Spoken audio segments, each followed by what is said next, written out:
Exodus. Exodus chapter 1.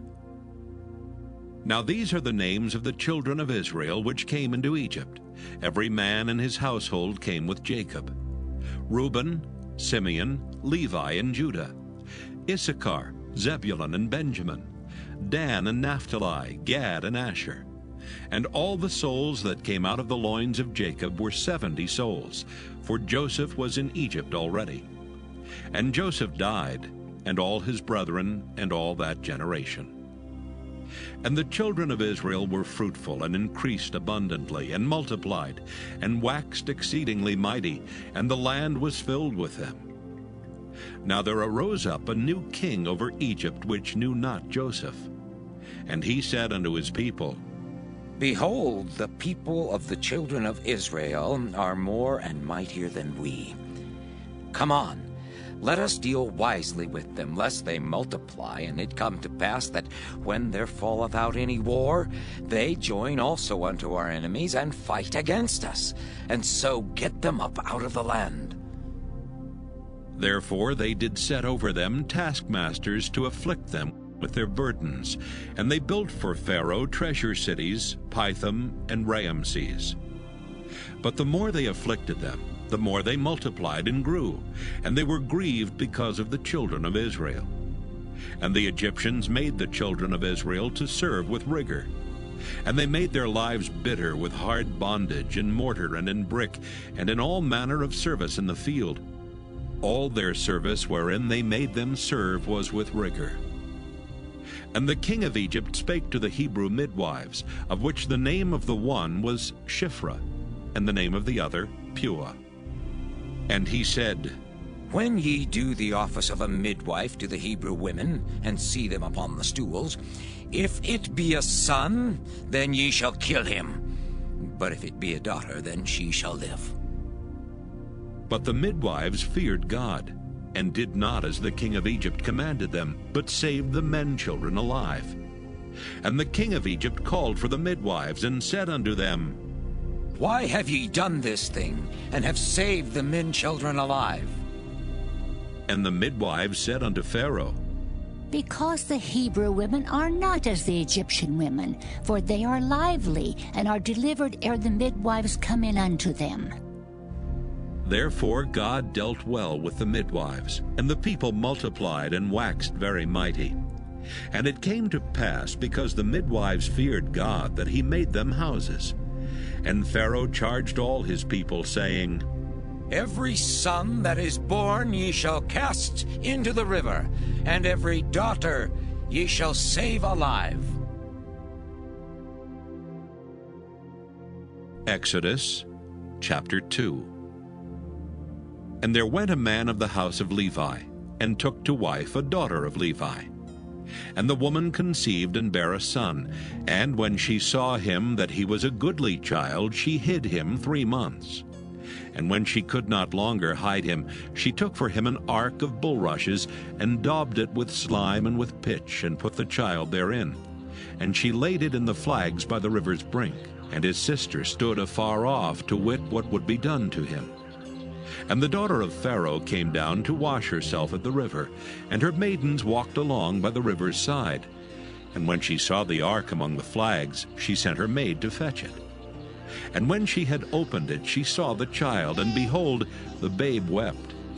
And she had compassion on him, and said, This is one of the Hebrews' children. Then said his sister to Pharaoh's daughter, Shall I go and call to thee a nurse of the Hebrew woman, that she may nurse the child for thee? And Pharaoh's daughter said to her, Go. And the maid went and called the child's mother. And Pharaoh's daughter said unto her, Take this child away and nurse it for me, and I will give thee thy wages. And the woman took the child and nursed it. And the child grew, and she brought him unto Pharaoh's daughter, and he became her son. And she called his name Moses. And she said, Because I drew him out of the water. And it came to pass in those days when Moses was grown, that he went out unto his brethren, and looked on their burdens. And he spied an Egyptian smiting an Hebrew, one of his brethren. And he looked this way and that way, and when he saw that there was no man, he slew the Egyptian and hid him in the sand. And when he went out the second day, behold, 2 men of the Hebrews strove together. And he said to him that did the wrong, Wherefore smitest thou thy fellow? And he said, Who made thee a prince and a judge over us? Intendest thou to kill me as thou killedst the Egyptian? And Moses feared and said, Surely this thing is known. Now when Pharaoh heard this thing, he sought to slay Moses. But Moses fled from the face of Pharaoh and dwelt in the land of Midian, and he sat down by a well. Now the priest of Midian had 7 daughters, and they came and drew water and filled the troughs to water their father's flock. And the shepherds came and drove them away, but Moses stood up and helped them and watered their flock. And when they came to Reuel their father, he said, How is it that ye are come so soon today? And they said, An Egyptian delivered us out of the hand of the shepherds, and also drew water enough for us and watered the flock. And he said unto his daughters, And where is he? Why is it that ye have left the man? Call him, that he may eat bread. And Moses was content to dwell with the man. And he gave Moses Zipporah his daughter. And she bare him a son, and he called his name Gershom. For he said, I have been a stranger in a strange land. And it came to pass in process of time that the king of Egypt died. And the children of Israel sighed by reason of the bondage, and they cried, and their cry came up unto God by reason of the bondage.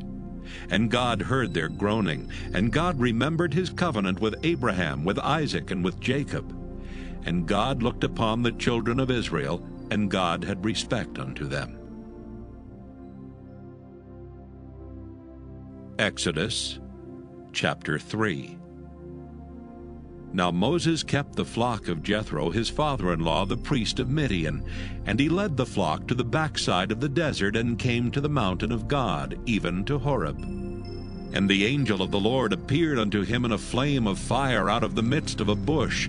And he looked, and behold, the bush burned with fire, and the bush was not consumed.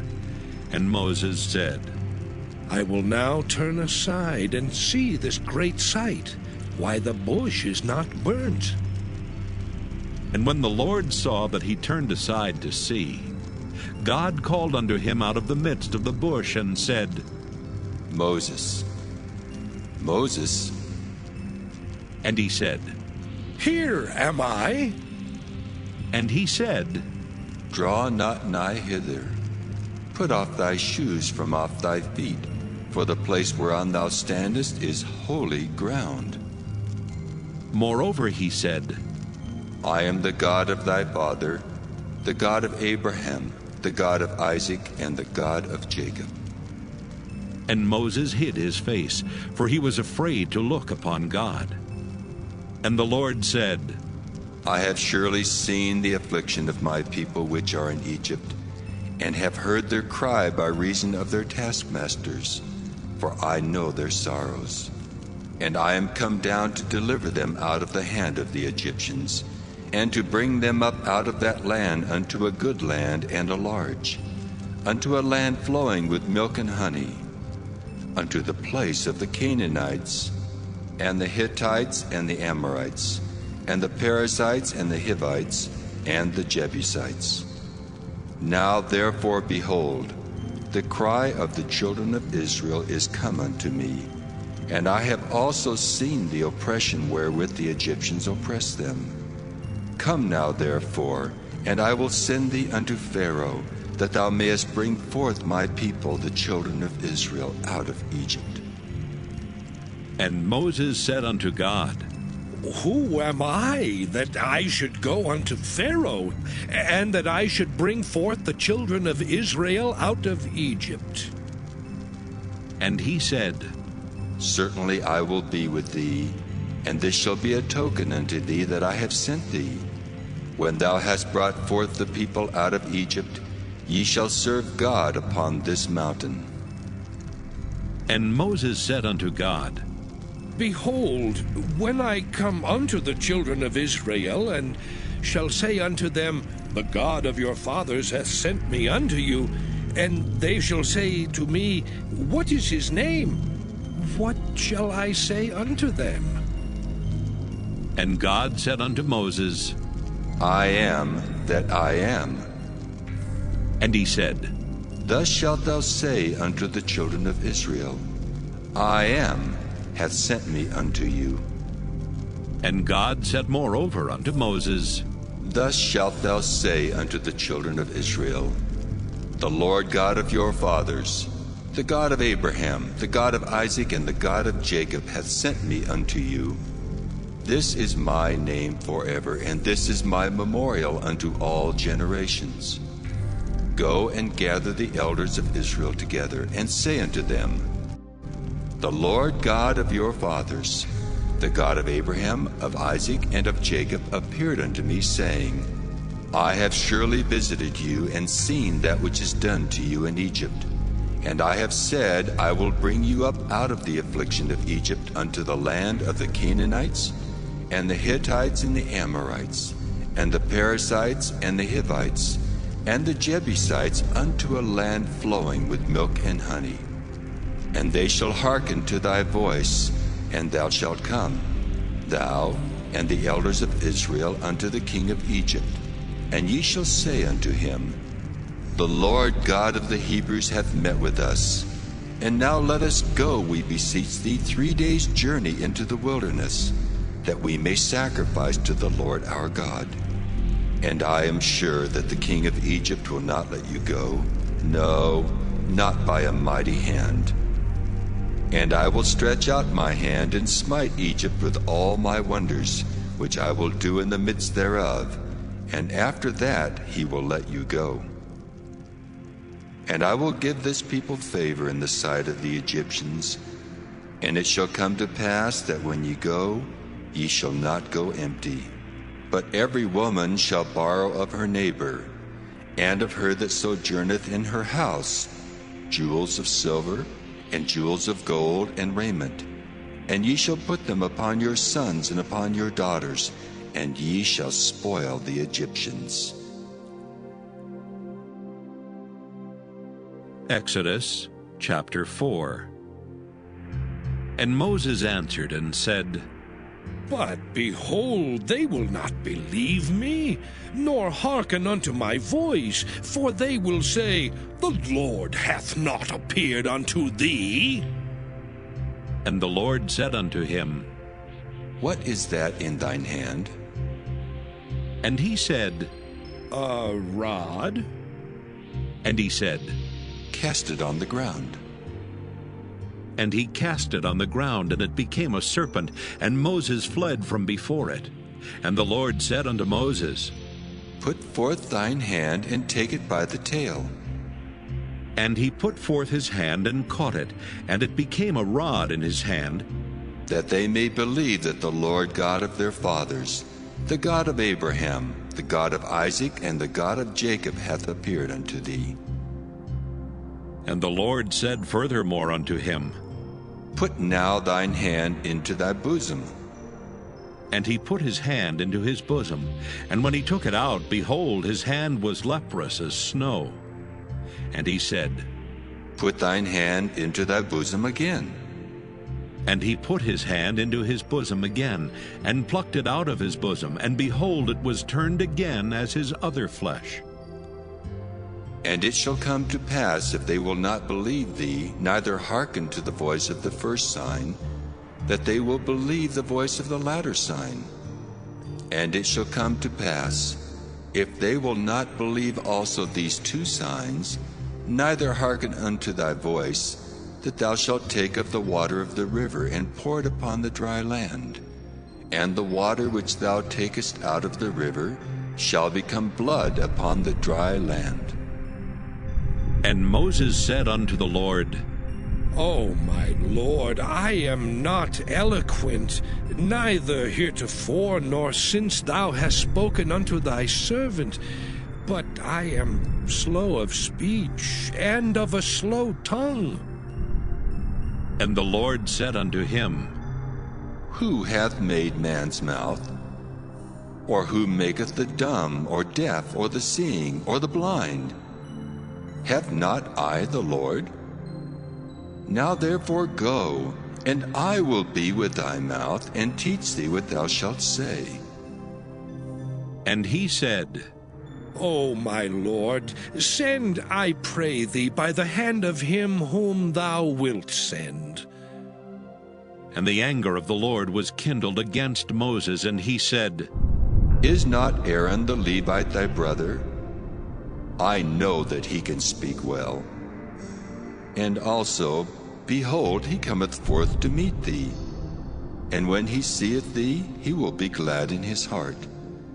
And thou shalt speak unto him, and put words in his mouth.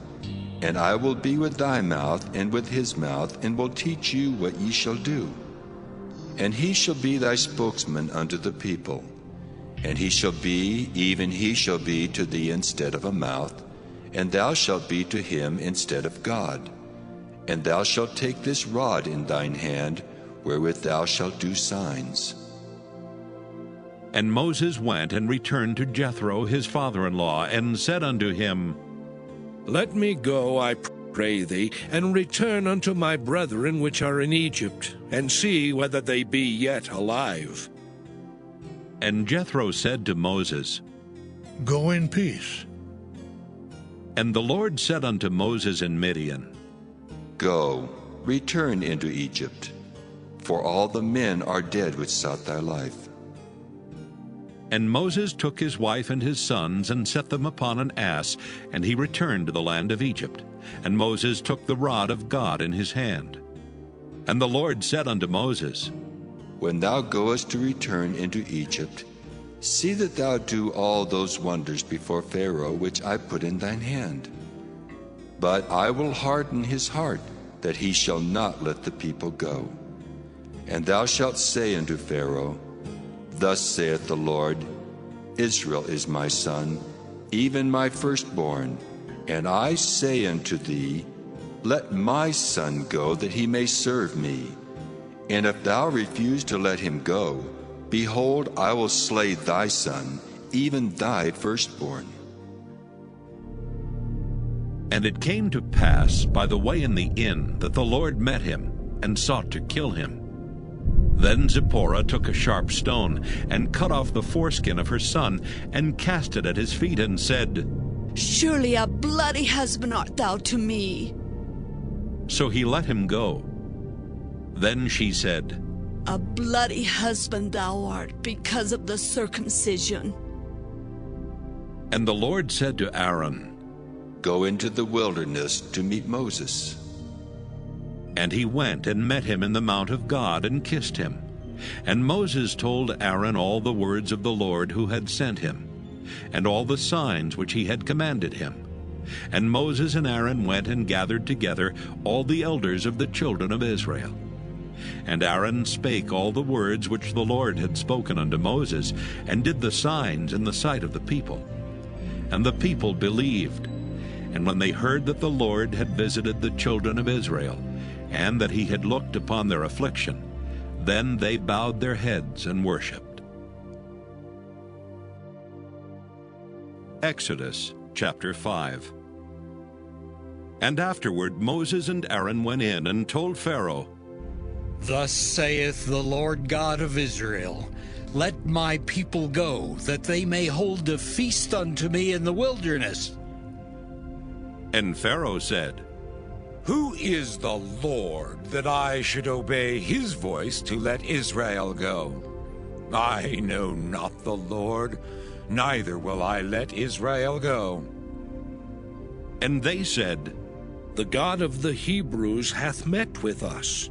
Let us go, we pray thee, 3 days' journey into the desert, and sacrifice unto the Lord our God, lest he fall upon us with pestilence or with the sword. And the king of Egypt said unto them, Wherefore do ye, Moses and Aaron, let the people from their works?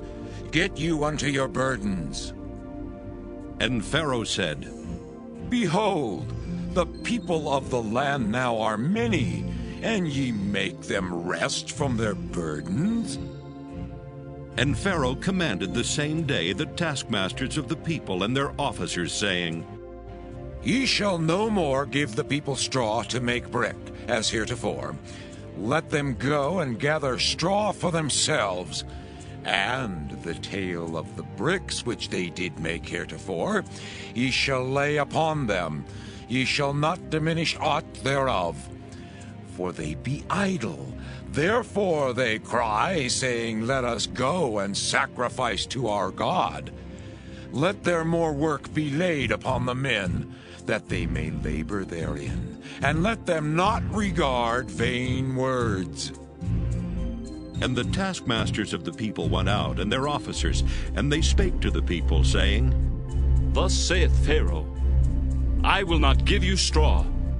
Go ye, get you straw where ye can find it, yet not aught of your work shall be diminished.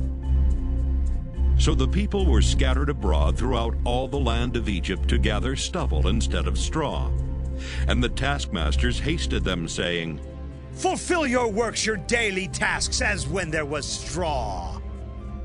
And the officers of the children of Israel, which Pharaoh's taskmasters had set over them, were beaten and demanded, Wherefore have ye not fulfilled your task in making brick both yesterday and today as heretofore?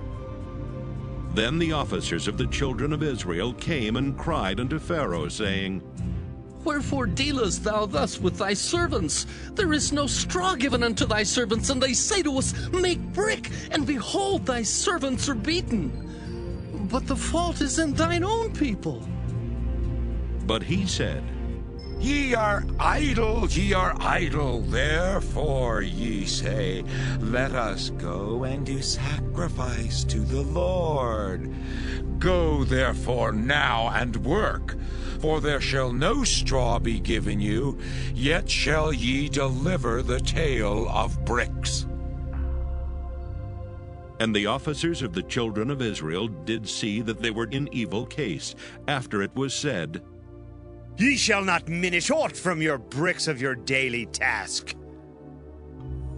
And they met Moses and Aaron, who stood in the way as they came forth from Pharaoh. And they said unto them, The Lord look upon you and judge, because ye have made our Savior to be abhorred in the eyes of Pharaoh, and in the eyes of his servants, to put a sword in their hand to slay us.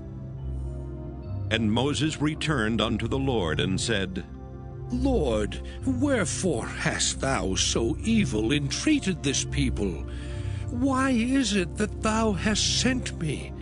For since I came to Pharaoh to speak in thy name, he hath done evil to this people. Neither hast thou delivered thy people at all.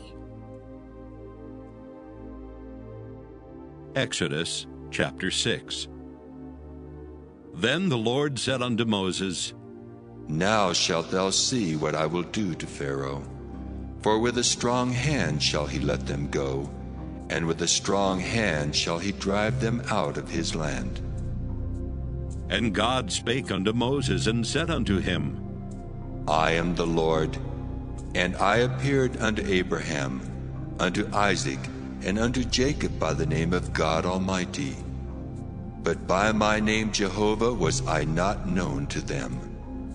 And I have also established my covenant with them, to give them the land of Canaan, the land of their pilgrimage wherein they were strangers. And I have also heard the groaning of the children of Israel, whom the Egyptians keep in bondage, and I have remembered my covenant. Wherefore say unto the children of Israel, I am the Lord, and I will bring you out from under the burdens of the Egyptians, and I will rid you out of their bondage, and I will redeem you with a stretched out arm and with great judgments. And I will take you to me for a people, and I will be to you a God. And ye shall know that I am the Lord your God, which bringeth you out from under the burdens of the Egyptians. And I will bring you in unto the land, concerning the which I did swear to give it to Abraham, to Isaac, and to Jacob. And I will give it you for an heritage. I am the Lord. And Moses spake so unto the children of Israel. But they hearkened not unto Moses for anguish of spirit and for cruel bondage. And the Lord spake unto Moses, saying, Go in, speak unto Pharaoh king of Egypt, that he let the children of Israel go out of his land. And Moses spake before the Lord, saying, Behold, the children of Israel have not hearkened unto me. How then shall Pharaoh hear me, who am of uncircumcised lips? And the Lord spake unto Moses and unto Aaron, and gave them a charge unto the children of Israel, and unto Pharaoh king of Egypt, to bring the children of Israel out of the land of Egypt. These be the heads of their fathers' houses. The sons of Reuben, the firstborn of Israel, Hanok and Palu, Hezron and Carmi. These be the families of Reuben. And the sons of Simeon, Jemuel and Jamin, and Ohad and Jachin, and Zohar and Shaul, the son of a Canaanitish woman. These are the families of Simeon. And these are the names of the sons of Levi according to their generations, Gershon and Kohath and Merari. And the years of the life of Levi were 137 years. The sons of Gershon, Libni and Shimei according to their families. And the sons of Kohath, Amram and Izhar and Hebron and Uzziel. And the years of the life of Kohath were 133 years. And the sons of Merari, Mahali and Mushi. These are the families of Levi according to their generations. And Amram took him Jochebed, his father's sister, to wife, and she bare him Aaron and Moses. And the years of the life of Amram were 137 years. And the sons of Izhar, Korah and Nepheg and Zichri. And the sons of Uzziel, Mishael and Elzaphan and Zithri. And Aaron took him Elisheba, daughter of Aminadab, sister of Naashon, to wife, and she bare him Nadab and Abihu, Eleazar and Ithamar. And the sons of Korah, Asher and Elkanah and Abisaph. These are the families of the Korhites. And Eleazar, Aaron's son, took him one of the daughters of Putiel to wife, and she bare him Phinehas. These are the heads of the fathers of the Levites according to their families. These are that Aaron and Moses, to whom the Lord said, Bring out the children of Israel from the land of Egypt, according to their armies. These are they which spake to Pharaoh king of Egypt, to bring out the children of Israel from Egypt. These are that Moses and Aaron. And it came to pass on the day when the Lord spake unto Moses in the land of Egypt, that the Lord spake unto Moses, saying, I am the Lord. Speak thou unto Pharaoh king of Egypt all that I say unto thee. And Moses said before the Lord, Lord, behold, I am of uncircumcised lips, and how shall Pharaoh hearken unto me? Exodus chapter 7. And the Lord said unto Moses, See, I have made thee a god to Pharaoh, and Aaron thy brother shall be thy prophet. Thou shalt speak all that I command thee, and Aaron thy brother shall speak unto Pharaoh, that he send the children of Israel out of his land. And I will harden Pharaoh's heart, and multiply my signs and my wonders in the land of Egypt. But Pharaoh shall not hearken unto you, that I may lay my hand upon Egypt, and bring forth mine armies, and my people the children of Israel out of the land of Egypt by great judgments. And the Egyptians shall know that I am the Lord, when I stretch forth mine hand upon Egypt, and bring out the children of Israel from among them. And Moses and Aaron did as the Lord commanded them, so did they. And Moses was 80 years old, and Aaron 83 years old, when they spake unto Pharaoh. And the Lord spake unto Moses and unto Aaron, saying, When Pharaoh shall speak unto you, saying, Show a miracle for you, then thou shalt say unto Aaron, Take thy rod and cast it before Pharaoh, and it shall become a serpent. And Moses and Aaron went in unto Pharaoh, and they did so as the Lord had commanded. And Aaron cast down his rod before Pharaoh and before his servants, and it became a serpent. Then Pharaoh also called the wise men and the sorcerers. Now the magicians of Egypt, they also did in like manner with their enchantments. For they cast down every man his rod, and they became serpents. But Aaron's rod swallowed up their rods. And he hardened Pharaoh's heart, that he hearkened not unto them, as the Lord had said. And the Lord said unto Moses, Pharaoh's heart is hardened. He refuseth to let the people go. Get thee unto Pharaoh in the morning.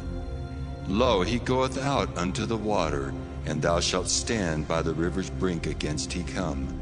And the rod which was turned to a serpent shalt thou take in thine hand, and thou shalt say unto him, The Lord God of the Hebrews hath sent me unto thee, saying, Let my people go, that they may serve me in the wilderness.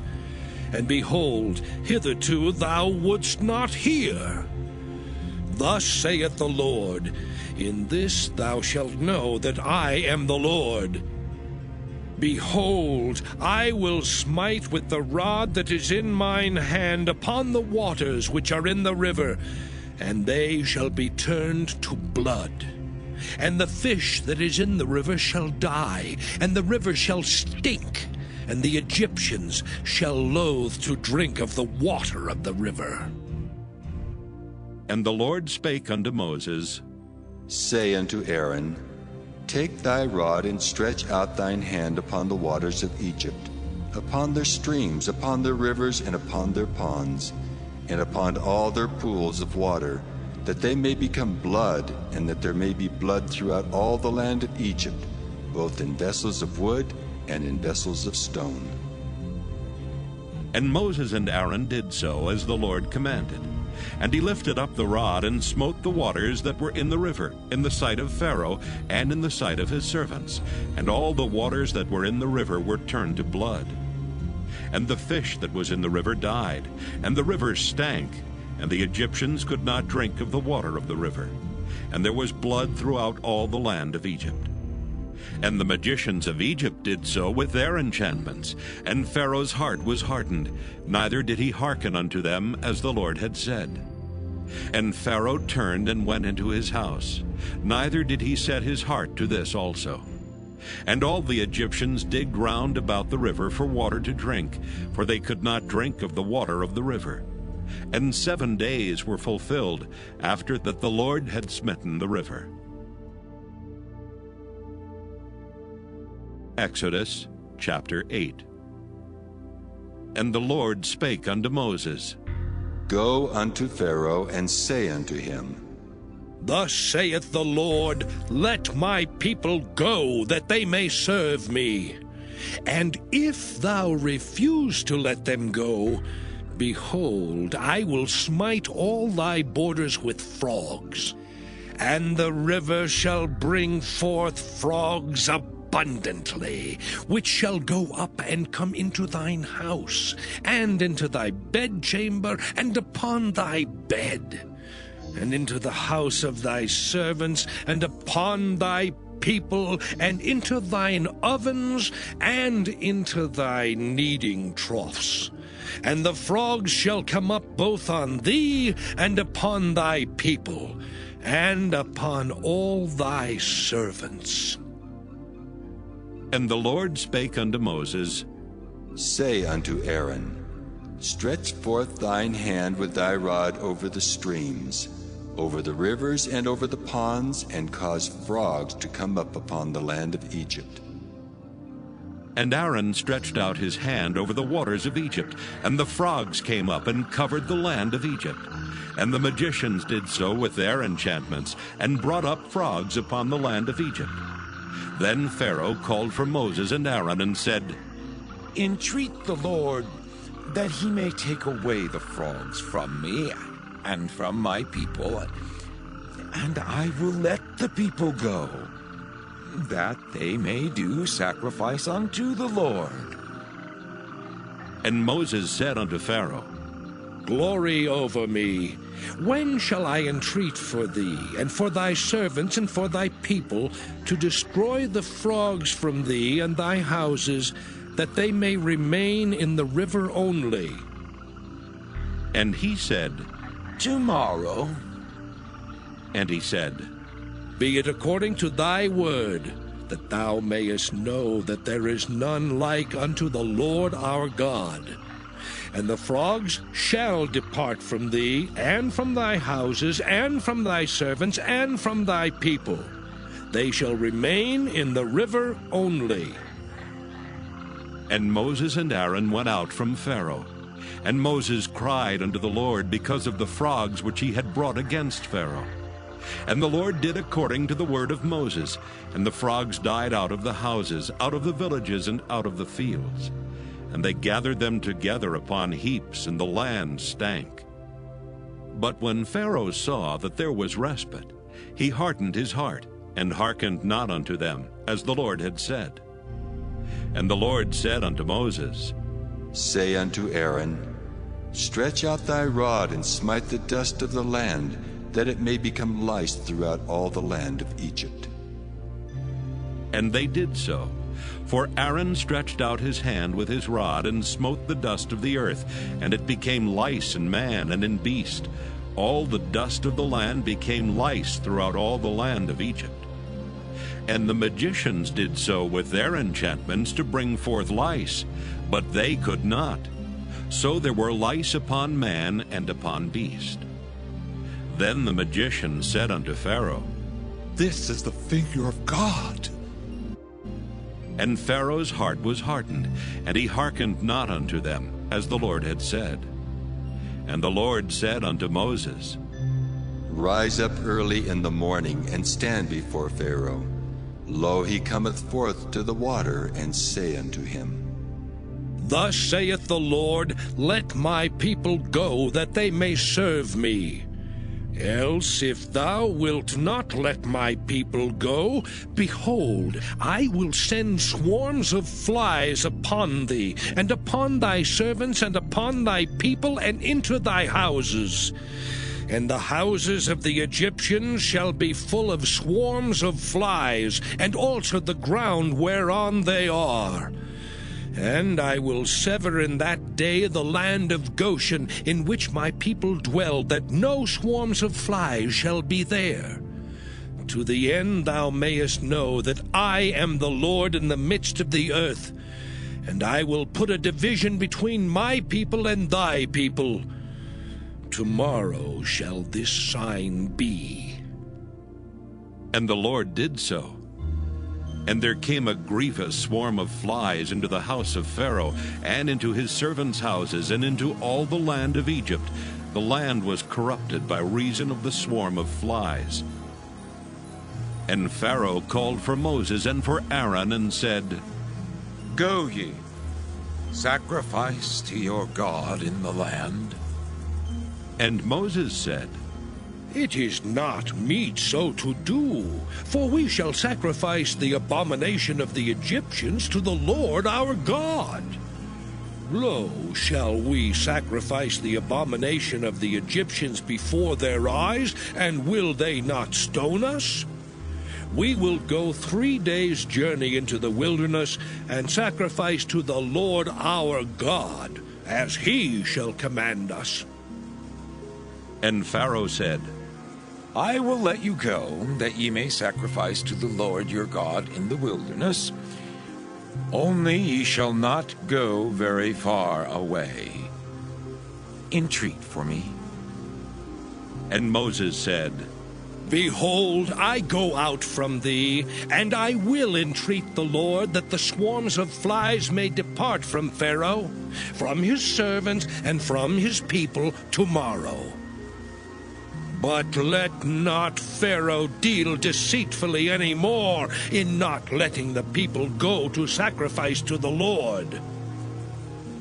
And Moses went out from Pharaoh and entreated the Lord. And the Lord did according to the word of Moses, and he removed the swarms of flies from Pharaoh, from his servants, and from his people. There remained not one. And Pharaoh hardened his heart at this time also, neither would he let the people go. Exodus chapter 9. Then the Lord said unto Moses, Go in unto Pharaoh and tell him, Thus saith the Lord God of the Hebrews, Let my people go, that they may serve me.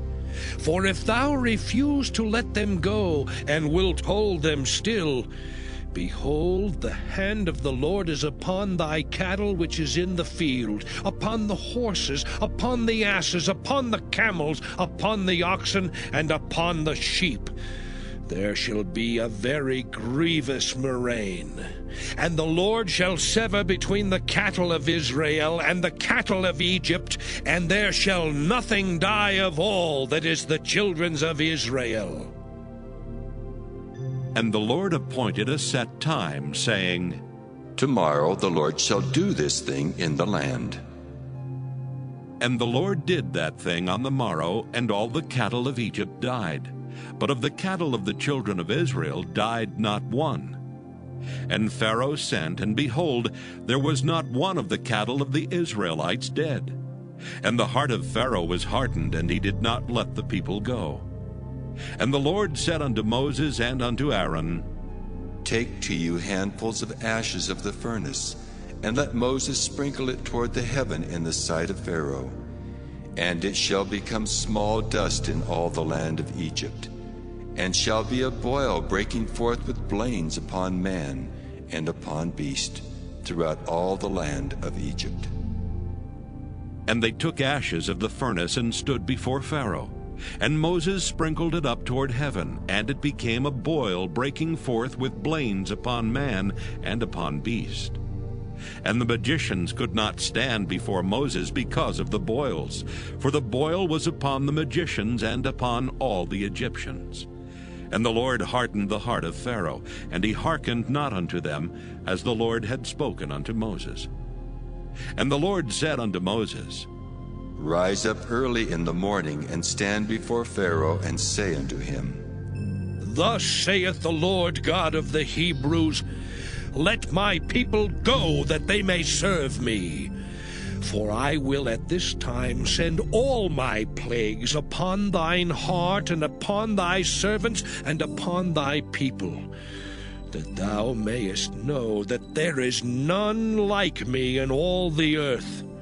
For now I will stretch out my hand, that I may smite thee and thy people with pestilence, and thou shalt be cut off from the earth. And in very deed for this cause have I raised thee up, for to show in thee my power, and that my name may be declared throughout all the earth. As yet exaltest thou thyself against my people, that thou wilt not let them go? Behold, tomorrow, about this time, I will cause it to rain a very grievous hail, such as hath not been in Egypt since the foundation thereof, even until now. Send therefore now, and gather thy cattle, and all that thou hast in the field, for upon every man and beast which shall be found in the field, and shall not be brought home, the hail shall come down upon them, and they shall die. He that feared the word of the Lord among the servants of Pharaoh made his servants and his cattle flee into the houses. And he that regarded not the word of the Lord left his servants and his cattle in the field. And the Lord said unto Moses, Stretch forth thine hand toward heaven, that there may be hail in all the land of Egypt, upon man and upon beast, and upon every herb of the field throughout the land of Egypt. And Moses stretched forth his rod toward heaven, and the Lord sent thunder and hail, and the fire ran along upon the ground. And the Lord rained hail upon the land of Egypt. So there was hail and fire mingled with the hail, very grievous, such as there was none like it in all the land of Egypt since it became a nation. And the hail smote throughout all the land of Egypt all that was in the field, both man and beast. And the hail smote every herb of the field, and brake every tree of the field. Only in the land of Goshen, where the children of Israel were, was there no hail. And Pharaoh sent and called for Moses and Aaron, and said unto them, I have sinned this time. The Lord is righteous, and I and my people are wicked. Entreat the Lord, for it is enough that there be no more mighty thunderings and hail, and I will let you go, and ye shall stay no longer. And Moses said unto him, As soon as I am gone out of the city, I will spread abroad my hands unto the Lord, and the thunder shall cease, neither shall there be any more hail, that thou mayest know how that the earth is the Lord's. But as for thee and thy servants, I know that ye will not yet fear the Lord God. And the flax and the barley was smitten, for the barley was in the ear, and the flax was bold. But the wheat and the rye were not smitten, for they were not grown up. And Moses went out of the city from Pharaoh, and spread abroad his hands unto the Lord. And the thunders and hail ceased, and the rain was not poured upon the earth. And when Pharaoh saw that the rain and the hail and the thunders were ceased, he sinned yet more, and hardened his heart, he and his servants. And the heart of Pharaoh was hardened, neither would he let the children of Israel go, as the Lord had spoken by Moses. Exodus chapter 10. And the Lord said unto Moses, Go in unto Pharaoh, for I have hardened his heart and the heart of his servants, that I might show these my signs before him, and that thou mayest tell in the ears of thy son, and of thy son's son, what things I have wrought in Egypt, and my signs which I have done among them, that ye may know how that I am the Lord. And Moses and Aaron came in unto Pharaoh, and said unto him, Thus saith the Lord God of the Hebrews, How long wilt thou refuse to humble thyself before me? Let my people go, that they may serve me. Else, if thou refuse to let my people go, behold, tomorrow will I bring the locusts into thy coast, and they shall cover the face of the earth, that one cannot be able to see the earth. And they shall eat the residue of that which is escaped, which remaineth unto you from the hail, and shall eat every tree which groweth for you out of the field. And they shall fill thy houses, and the houses of all thy servants, and the houses of all the Egyptians, which neither thy fathers nor thy fathers' fathers have seen since the day that they were upon the earth unto this day. And he turned himself and went out from Pharaoh. And Pharaoh's servants said unto him, How long shall this man be a snare to us? Let the men go, that they may serve the Lord their God. Knowest thou not yet that Egypt is destroyed? And Moses and Aaron were brought again unto Pharaoh, and he said unto them, Go, serve the Lord your God.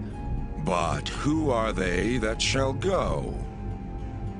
And Moses said, We will go with our young and with our old, with our sons and with our daughters, with our flocks and with our herds will we go, for we must hold a feast unto the Lord.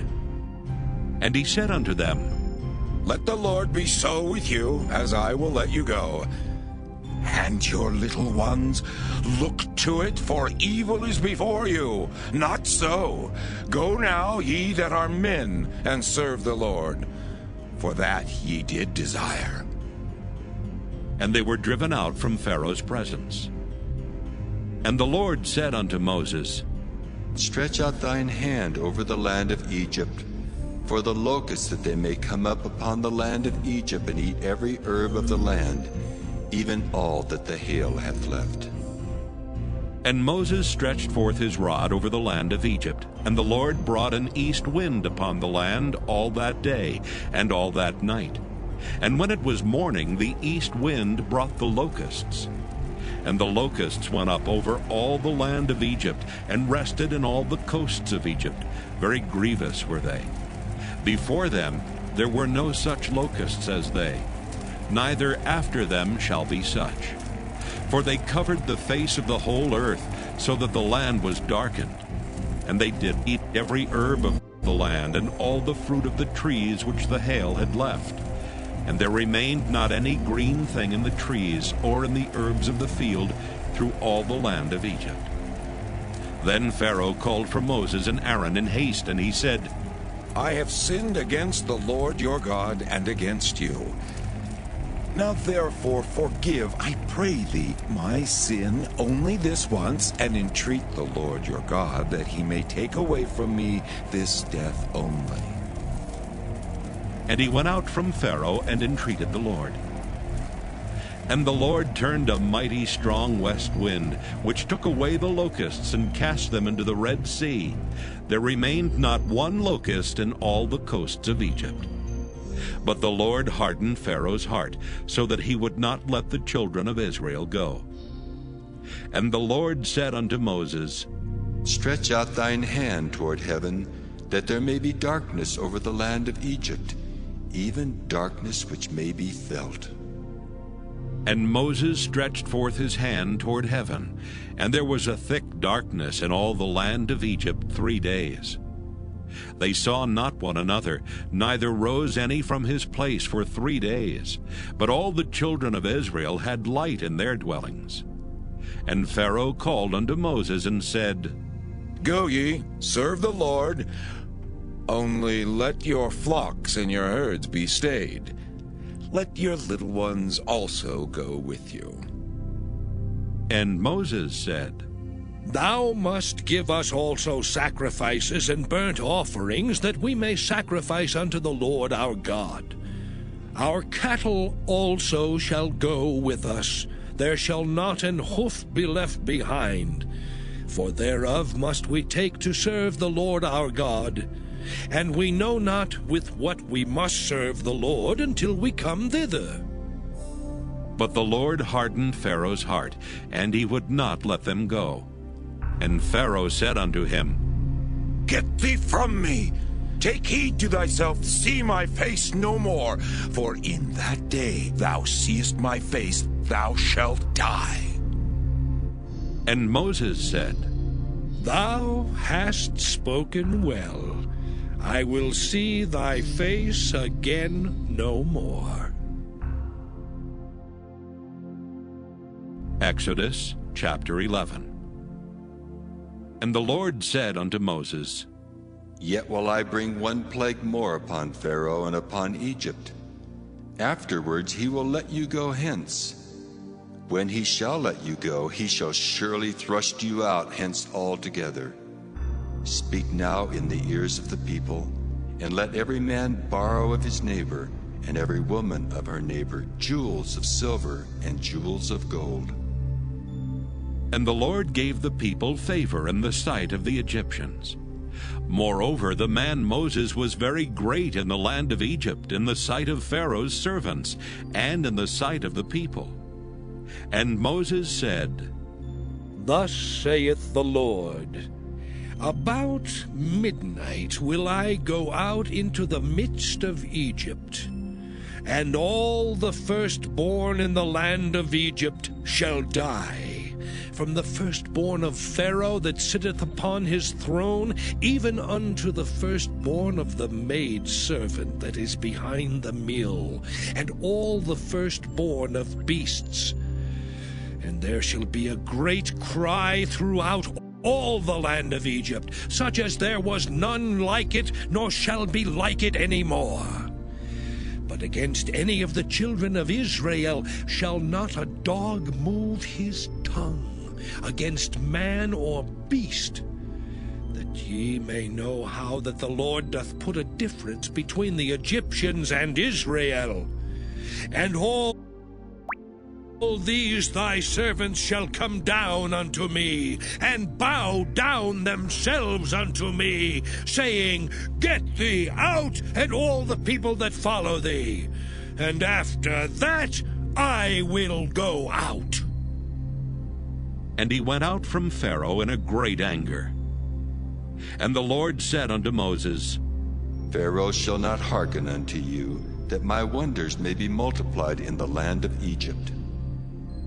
And Moses and Aaron did all these wonders before Pharaoh. And the Lord hardened Pharaoh's heart, so that he would not let the children of Israel go out of his land. Exodus chapter 12. And the Lord spake unto Moses and Aaron in the land of Egypt, saying, This month shall be unto you the beginning of months. It shall be the first month of the year to you.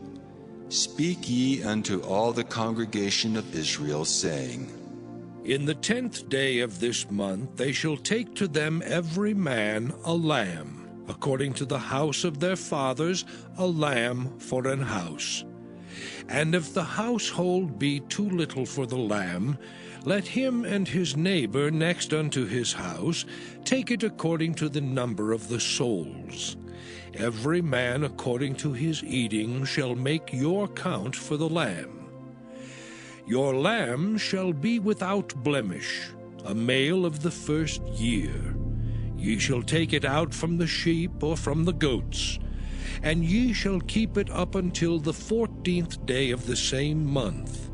And the whole assembly of the congregation of Israel shall kill it in the evening. And they shall take of the blood, and strike it on the 2 side posts and on the upper doorpost of the houses wherein they shall eat it. And they shall eat the flesh in that night, roast with fire, and unleavened bread, and with bitter herbs they shall eat it. Eat not of it raw, nor sodden at all with water, but roast with fire. His head with his legs, and with the purtenance thereof. And ye shall let nothing of it remain until the morning, and that which remaineth of it until the morning ye shall burn with fire. And thus shall ye eat it, with your loins girded, your shoes on your feet, and your staff in your hand. And ye shall eat it in haste. It is the Lord's Passover. For I will pass through the land of Egypt this night, and will smite all the firstborn in the land of Egypt, both man and beast. And against all the gods of Egypt I will execute judgment. I am the Lord. And the blood shall be to you for a token upon the houses where ye are. And when I see the blood, I will pass over you, and the plague shall not be upon you to destroy you when I smite the land of Egypt. And this day shall be unto you for a memorial, and ye shall keep it a feast to the Lord throughout your generations. Ye shall keep it a feast by an ordinance forever. 7 days shall ye eat unleavened bread. Even the first day ye shall put away leaven out of your houses. For whosoever eateth leavened bread from the first day until the 7th day, that soul shall be cut off from Israel. And in the first day there shall be an holy convocation, and in the 7th day there shall be an holy convocation to you. No manner of work shall be done in them, save that which every man must eat, that only may be done of you. And ye shall observe the feast of unleavened bread. For in this selfsame day have I brought your armies out of the land of Egypt. Therefore shall ye observe this day in your generations by an ordinance forever. In the 1st month, on the 14th day of the month at even, ye shall eat unleavened bread, until the 21st day of the month at even. 7 days shall there be no leaven found in your houses. For whosoever eateth that which is leavened, even that soul shall be cut off from the congregation of Israel, whether he be a stranger or born in the land. Ye shall eat nothing leavened. In all your habitations shall ye eat unleavened bread. Then Moses called for all the elders of Israel, and said unto them, Draw out and take you a lamb according to your families, and kill the Passover. And ye shall take a bunch of hyssop, and dip it in the blood that is in the basin, and strike the lintel and the 2 side posts with the blood that is in the basin. And none of you shall go out at the door of his house until the morning. For the Lord will pass through to smite the Egyptians, and when he seeth the blood upon the lintel and on the 2 side posts, the Lord will pass over the door, and will not suffer the destroyer to come in unto your houses to smite you. And ye shall observe this thing for an ordinance to thee and to thy sons forever. And it shall come to pass, when ye be come to the land which the Lord will give you, according as he hath promised, that ye shall keep this service. And it shall come to pass, when your children shall say unto you, What mean ye by this service? That ye shall say, It is the sacrifice of the Lord's Passover, who passed over the houses of the children of Israel in Egypt, when he smote the Egyptians and delivered our houses. And the people bowed the head and worshipped. And the children of Israel went away, and did as the Lord had commanded Moses and Aaron, so did they. And it came to pass that at midnight the Lord smote all the firstborn in the land of Egypt, from the firstborn of Pharaoh that sat on his throne, unto the firstborn of the captive that was in the dungeon, and all the firstborn of cattle.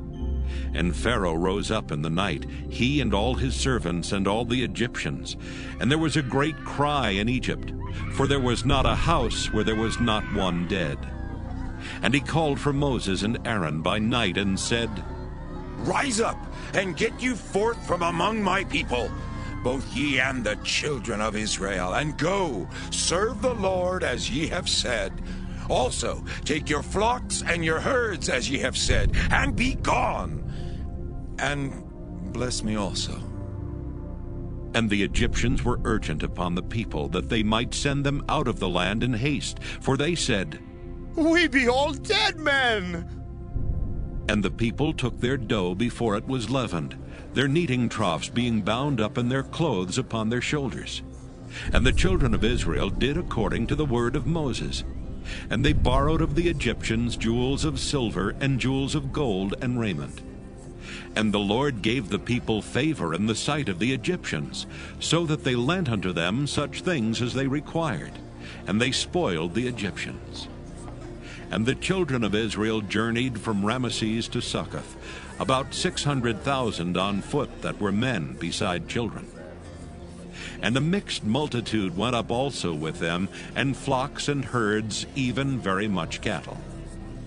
And they baked unleavened cakes of the dough which they brought forth out of Egypt, for it was not leavened, because they were thrust out of Egypt and could not tarry, neither had they prepared for themselves any victual. Now the sojourning of the children of Israel who dwelt in Egypt was 430 years.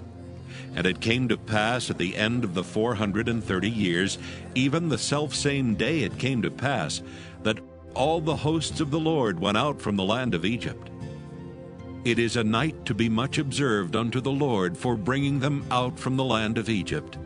This is that night of the Lord to be observed of all the children of Israel in their generations. And the Lord said unto Moses and Aaron, This is the ordinance of the Passover. There shall no stranger eat thereof, but every man's servant that is bought for money, when thou hast circumcised him, then shall he eat thereof. A foreigner and an hired servant shall not eat thereof. In one house shall it be eaten.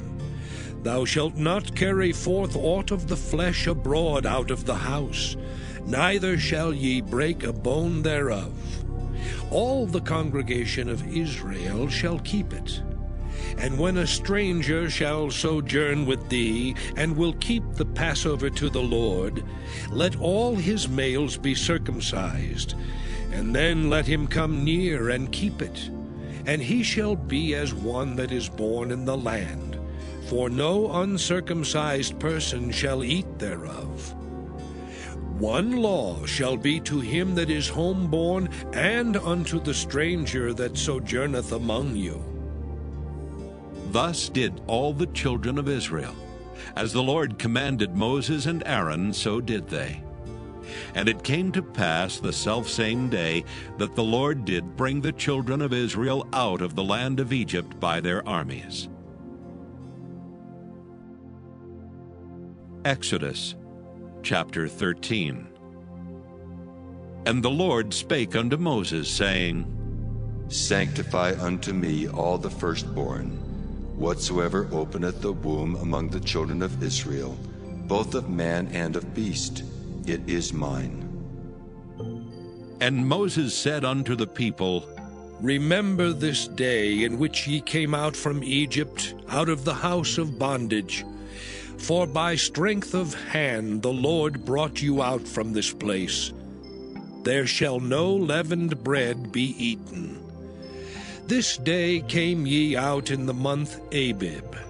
And it shall be when the Lord shall bring thee into the land of the Canaanites, and the Hittites, and the Amorites, and the Hivites, and the Jebusites, which he sware unto thy fathers to give thee, a land flowing with milk and honey, that thou shalt keep this service in this month. 7 days thou shalt eat unleavened bread, and in the 7th day shall be a feast to the Lord. Unleavened bread shall be eaten 7 days, and there shall no leavened bread be seen with thee, neither shall there be leaven seen with thee in all thy quarters. And thou shalt show thy son in that day, saying, This is done because of that which the Lord did unto me when I came forth out of Egypt. And it shall be for a sign unto thee upon thine hand, and for a memorial between thine eyes, that the Lord's law may be in thy mouth. For with a strong hand hath the Lord brought thee out of Egypt. Thou shalt therefore keep this ordinance in his season from year to year.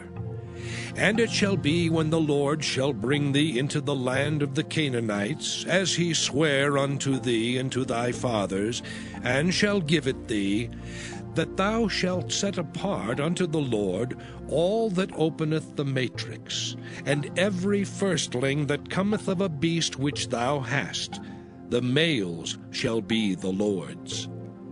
And every firstling of an ass thou shalt redeem with a lamb. And if thou wilt not redeem it, then thou shalt break his neck. And all the firstborn of man among thy children shalt thou redeem. And it shall be when thy son asketh thee in time to come, saying, What is this? That thou shalt say unto him, By strength of hand the Lord brought us out from Egypt, from the house of bondage. And it came to pass, when Pharaoh would hardly let us go, that the Lord slew all the firstborn in the land of Egypt, both the firstborn of man and the firstborn of beast. Therefore I sacrificed to the Lord all that open the matrix, being males. But all the firstborn of my children I redeem. And it shall be for a token upon thine hand, and for frontlets between thine eyes. For by strength of hand the Lord brought us forth out of Egypt. And it came to pass, when Pharaoh had let the people go, that God led them not through the way of the land of the Philistines, although that was near. For God said, Lest peradventure the people repent when they see war, and they return to Egypt. But God led the people about through the way of the wilderness of the Red Sea, and the children of Israel went up harnessed out of the land of Egypt. And Moses took the bones of Joseph with him, for he had straitly sworn the children of Israel, saying, God will surely visit you, and ye shall carry up my bones away hence with you. And they took their journey from Succoth, and encamped in Etham in the edge of the wilderness. And the Lord went before them by day in a pillar of a cloud to lead them the way, and by night in a pillar of fire to give them light, to go by day and night. He took not away the pillar of the cloud by day, nor the pillar of fire by night from before the people.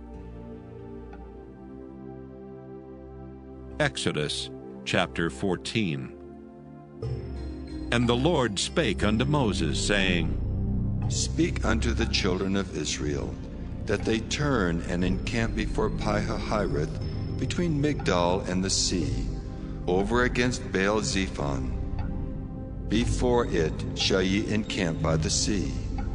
For Pharaoh will say of the children of Israel, They are entangled in the land, the wilderness hath shut them in.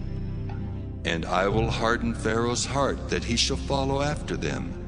And I will be honored upon Pharaoh, and upon all his host, that the Egyptians may know that I am the Lord. And they did so. And it was told the king of Egypt that the people fled, and the heart of Pharaoh and of his servants was turned against the people, and they said, Why have we done this, that we have let Israel go from serving us? And he made ready his chariot, and took his people with him. And he took 600 chosen chariots, and all the chariots of Egypt, and captains over every one of them. And the Lord hardened the heart of Pharaoh king of Egypt, and he pursued after the children of Israel. And the children of Israel went out with an high hand. But the Egyptians pursued after them, all the horses and chariots of Pharaoh, and his horsemen and his army, and overtook them encamping by the sea, beside Pi-hahiroth, before Baal-zephon. And when Pharaoh drew nigh, the children of Israel lifted up their eyes, and behold, the Egyptians marched after them.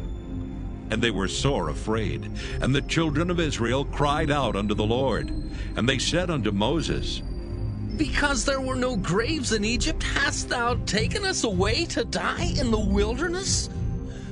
Wherefore hast thou dealt thus with us, to carry us forth out of Egypt? Is not this the word that we did tell thee in Egypt, saying, Let us alone, that we may serve the Egyptians? For it had been better for us to serve the Egyptians, than that we should die in the wilderness. And Moses said unto the people, Fear ye not. Stand still and see the salvation of the Lord, which he will show to you today. For the Egyptians whom ye have seen today, ye shall see them again no more forever. The Lord shall fight for you, and ye shall hold your peace. And the Lord said unto Moses, Wherefore criest thou unto me?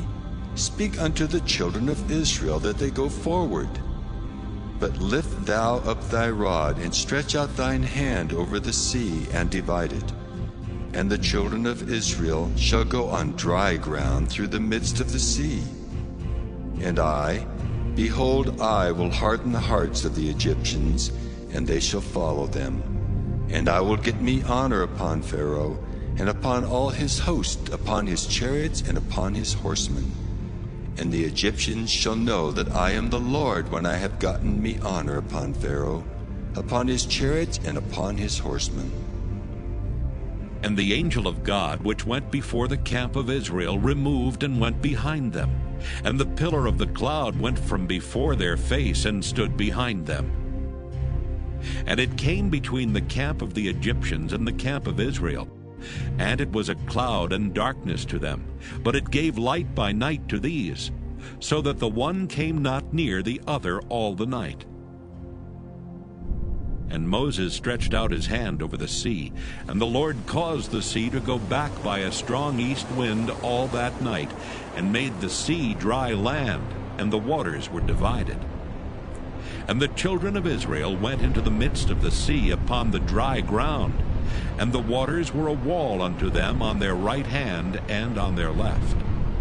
And the Egyptians pursued, and went in after them to the midst of the sea, even all Pharaoh's horses, his chariots, and his horsemen. And it came to pass that in the morning watch the Lord looked unto the host of the Egyptians through the pillar of fire and of the cloud, and troubled the host of the Egyptians, and took off their chariot wheels, that they drave them heavily. So that the Egyptians said, Let us flee from the face of Israel. For the Lord fighteth for them against the Egyptians. And the Lord said unto Moses, Stretch out thine hand over the sea, that the waters may come again upon the Egyptians, upon their chariots, and upon their horsemen. And Moses stretched forth his hand over the sea, and the sea returned to his strength when the morning appeared. And the Egyptians fled against it, and the Lord overthrew the Egyptians in the midst of the sea. And the waters returned and covered the chariots and the horsemen, and all the host of Pharaoh that came into the sea after them. There remained not so much as one of them. But the children of Israel walked upon dry land in the midst of the sea, and the waters were a wall unto them on their right hand and on their left. Thus the Lord saved Israel that day out of the hand of the Egyptians. And Israel saw the Egyptians dead upon the seashore. And Israel saw that great work which the Lord did upon the Egyptians. And the people feared the Lord, and believed the Lord and his servant Moses. Exodus chapter 15. Then sang Moses and the children of Israel this song unto the Lord, and spake, saying, I will sing unto the Lord, for he hath triumphed gloriously. The horse and his rider hath he thrown into the sea. The Lord is my strength and song, and he is become my salvation.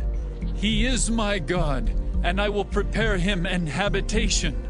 My father's God, and I will exalt him. The Lord is a man of war. The Lord is his name. Pharaoh's chariots and his host hath he cast into the sea. His chosen captains also are drowned in the Red Sea. The depths have covered them. They sank into the bottom as a stone. Thy right hand, O Lord, is become glorious in power. Thy right hand, O Lord, hath dashed in pieces the enemy. And in the greatness of thine excellency, thou hast overthrown them that rose up against thee. Thou sentest forth thy wrath, which consumed them as stubble. And with a blast of thy nostrils the waters were gathered together. The flood stood upright as an heap, and the depths were congealed in the heart of the sea. The enemy said, I will pursue, I will overtake, I will divide the spoil. My lust shall be satisfied upon them. I will draw my sword. My hand shall destroy them. Thou didst blow with thy wind. The sea covered them. They sank as lead in the mighty waters. Who is like unto thee, O Lord, among the gods?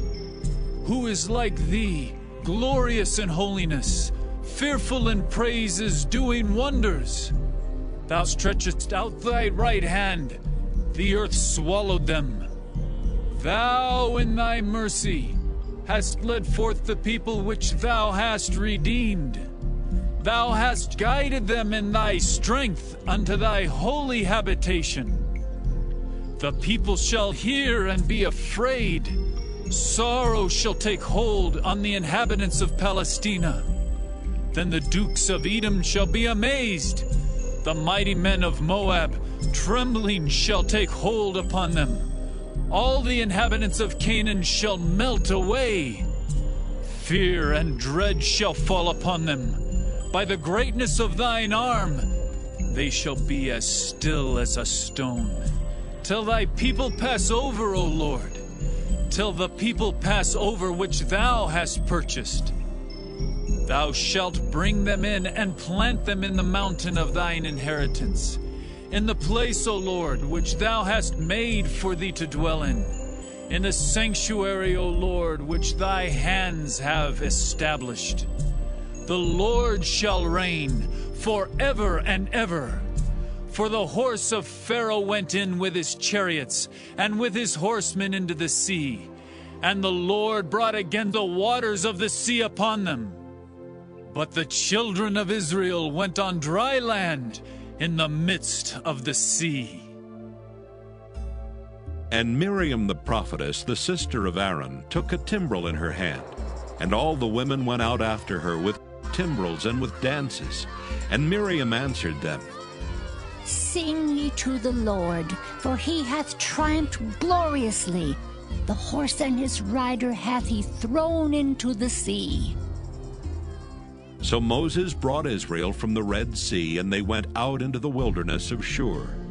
And they went 3 days in the wilderness and found no water.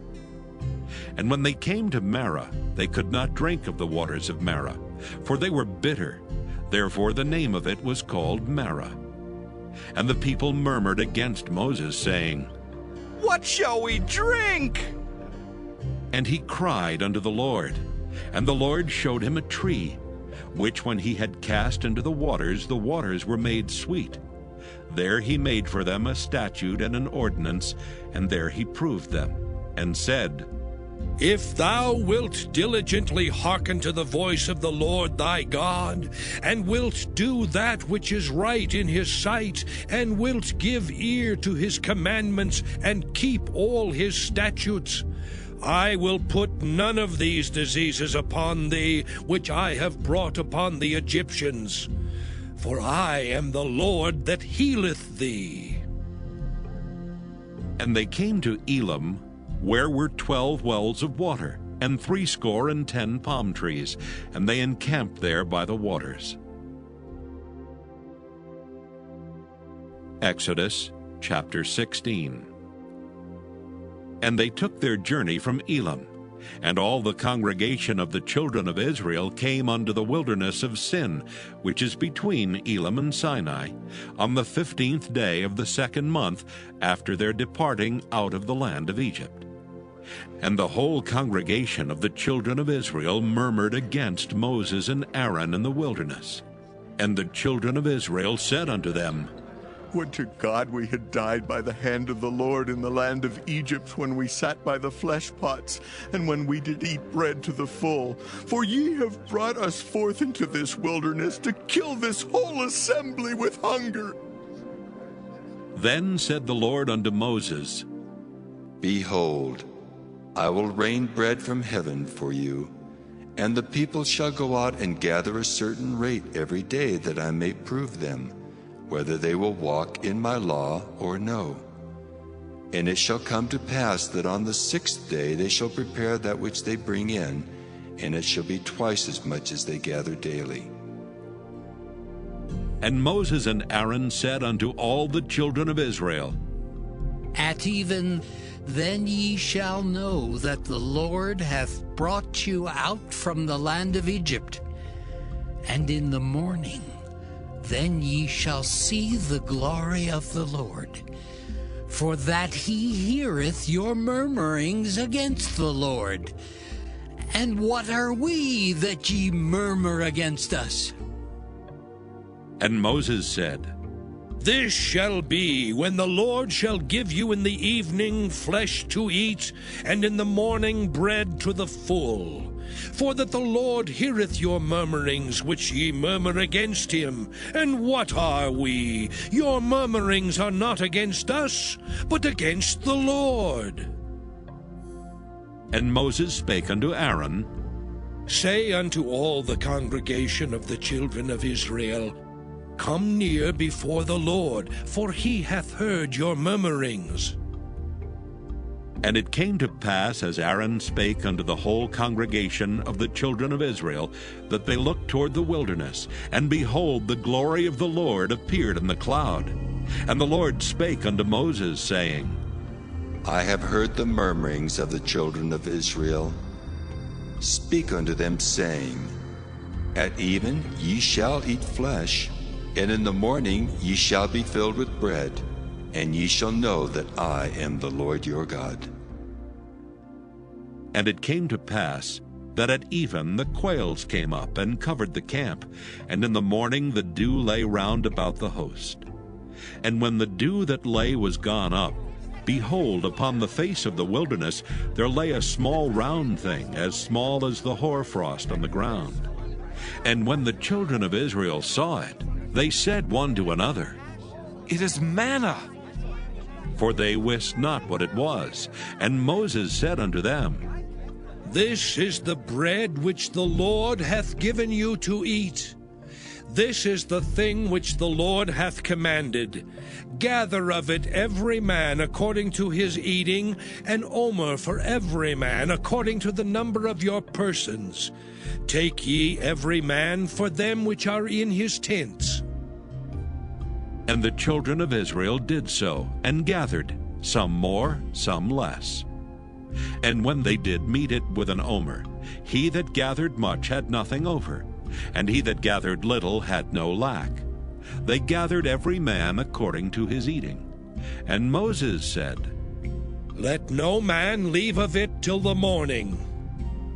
Notwithstanding, they hearkened not unto Moses, but some of them left of it until the morning, and it bred worms and stank, and Moses was wroth with them.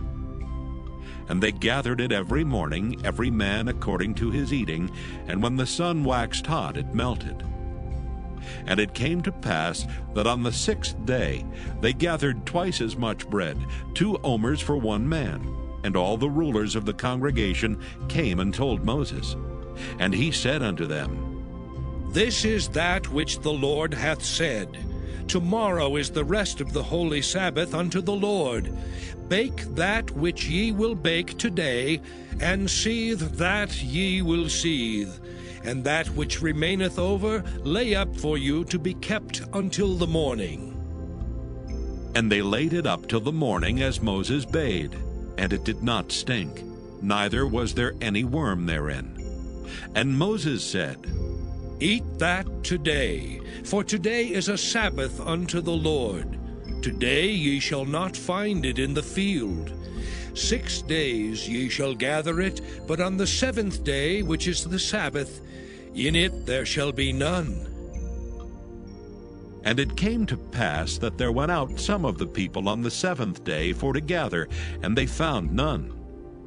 And the Lord said unto Moses, How long refuse ye to keep my commandments and my laws? See, for that the Lord hath given you the Sabbath. Therefore he giveth you on the 6th day the bread of 2 days. Abide ye every man in his place. Let no man go out of his place on the 7th day. So the people rested on the 7th day. And the house of Israel called the name thereof Manna. And it was like coriander seed white, and the taste of it was like wafers made with honey. And Moses said, This is the thing which the Lord commandeth. Fill an omer of it to be kept for your generations, that they may see the bread wherewith I have fed you in the wilderness, when I brought you forth from the land of Egypt. And Moses said unto Aaron, Take a pot, and put an omer full of manna therein, and lay it up before the Lord, to be kept for your generations. As the Lord commanded Moses, so Aaron laid it up before the testimony to be kept. And the children of Israel did eat manna 40 years, until they came to a land inhabited. They did eat manna until they came unto the borders of the land of Canaan. Now an omer is the 10th part of an ephah. Exodus chapter 17. And all the congregation of the children of Israel journeyed from the wilderness of Sin after their journeys according to the commandment of the Lord, and pitched in Rephidim, and there was no water for the people to drink. Wherefore the people did chide with Moses, and said, Give us water that we may drink. And Moses said unto them, Why chide ye with me? Wherefore do ye tempt the Lord? And the people thirsted there for water, and the people murmured against Moses, and said, Wherefore is this that thou hast brought us up out of Egypt, to kill us and our children and our cattle with thirst? And Moses cried unto the Lord, saying, What shall I do unto this people? They be almost ready to stone me. And the Lord said unto Moses, Go on before the people, and take with thee of the elders of Israel, and thy rod wherewith thou smotest the river. Take in thine hand, and go.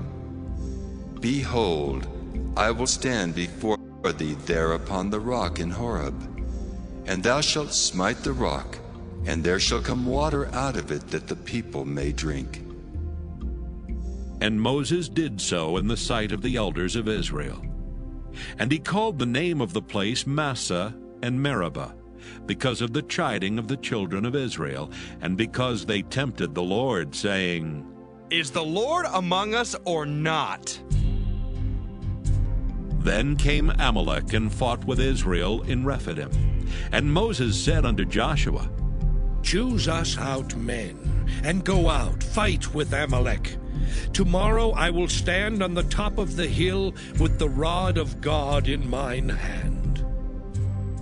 So Joshua did as Moses had said to him, and fought with Amalek. And Moses, Aaron, and Hur went up to the top of the hill. And it came to pass, when Moses held up his hand, that Israel prevailed, and when he let down his hand, Amalek prevailed. But Moses' hands were heavy, and they took a stone and put it under him, and he sat thereon. And Aaron and Hur stayed up his hands, the one on the one side and the other on the other side, and his hands were steady until the going down of the sun. And Joshua discomfited Amalek and his people with the edge of the sword.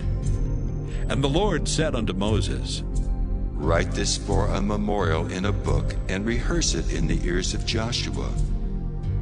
For I will utterly put out the remembrance of Amalek from under heaven. And Moses built an altar, and called the name of it Jehovah Nissi. For he said, Because the Lord hath sworn that the Lord will have war with Amalek from generation to generation. Exodus chapter 18. When Jethro, the priest of Midian, Moses' father-in-law, heard of all that God had done for Moses and for Israel his people, and that the Lord had brought Israel out of Egypt, then Jethro, Moses' father-in-law, took Zipporah, Moses' wife, after he had sent her back, and her 2 sons, of which the name of the one was Gershom. For he said, I have been an alien in a strange land. And the name of the other was Eleazar. For the God of my father, said he, was mine help, and delivered me from the sword of Pharaoh. And Jethro, Moses' father-in-law, came with his sons and his wife unto Moses into the wilderness, where he encamped at the mount of God. And he said unto Moses, I, thy father-in-law Jethro, am come unto thee, and thy wife and her 2 sons with her. And Moses went out to meet his father-in-law, and did obeisance, and kissed him. And they asked each other of their welfare, and they came into the tent. And Moses told his father-in-law all that the Lord had done unto Pharaoh and to the Egyptians for Israel's sake, and all the travail that had come upon them by the way, and how the Lord delivered them. And Jethro rejoiced for all the goodness which the Lord had done to Israel, whom he had delivered out of the hand of the Egyptians. And Jethro said, Blessed be the Lord who hath delivered you out of the hand of the Egyptians. and out of the hand of Pharaoh, who hath delivered the people from under the hand of the Egyptians. Now I know that the Lord is greater than all gods, for in the thing wherein they dealt proudly he was above them. And Jethro, Moses' father-in-law, took a burnt offering and sacrifices for God. And Aaron came, and all the elders of Israel, to eat bread with Moses' father-in-law before God. And it came to pass on the morrow that Moses sat to judge the people, and the people stood by Moses from the morning unto the evening.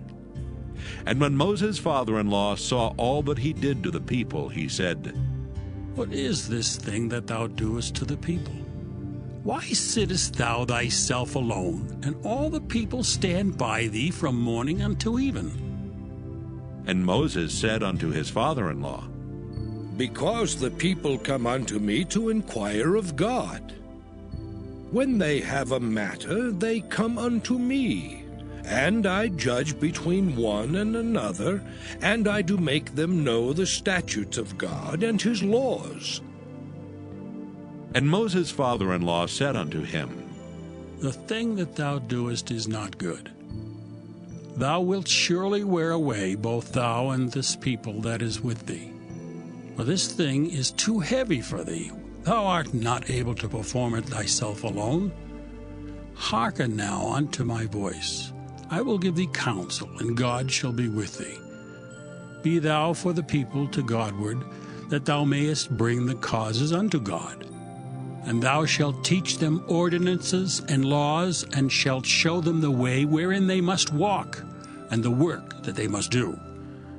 Moreover, thou shalt provide out of all the people able men such as fear God, men of truth, hating covetousness, and place such over them to be rulers of thousands, and rulers of hundreds, rulers of 50s, and rulers of 10s.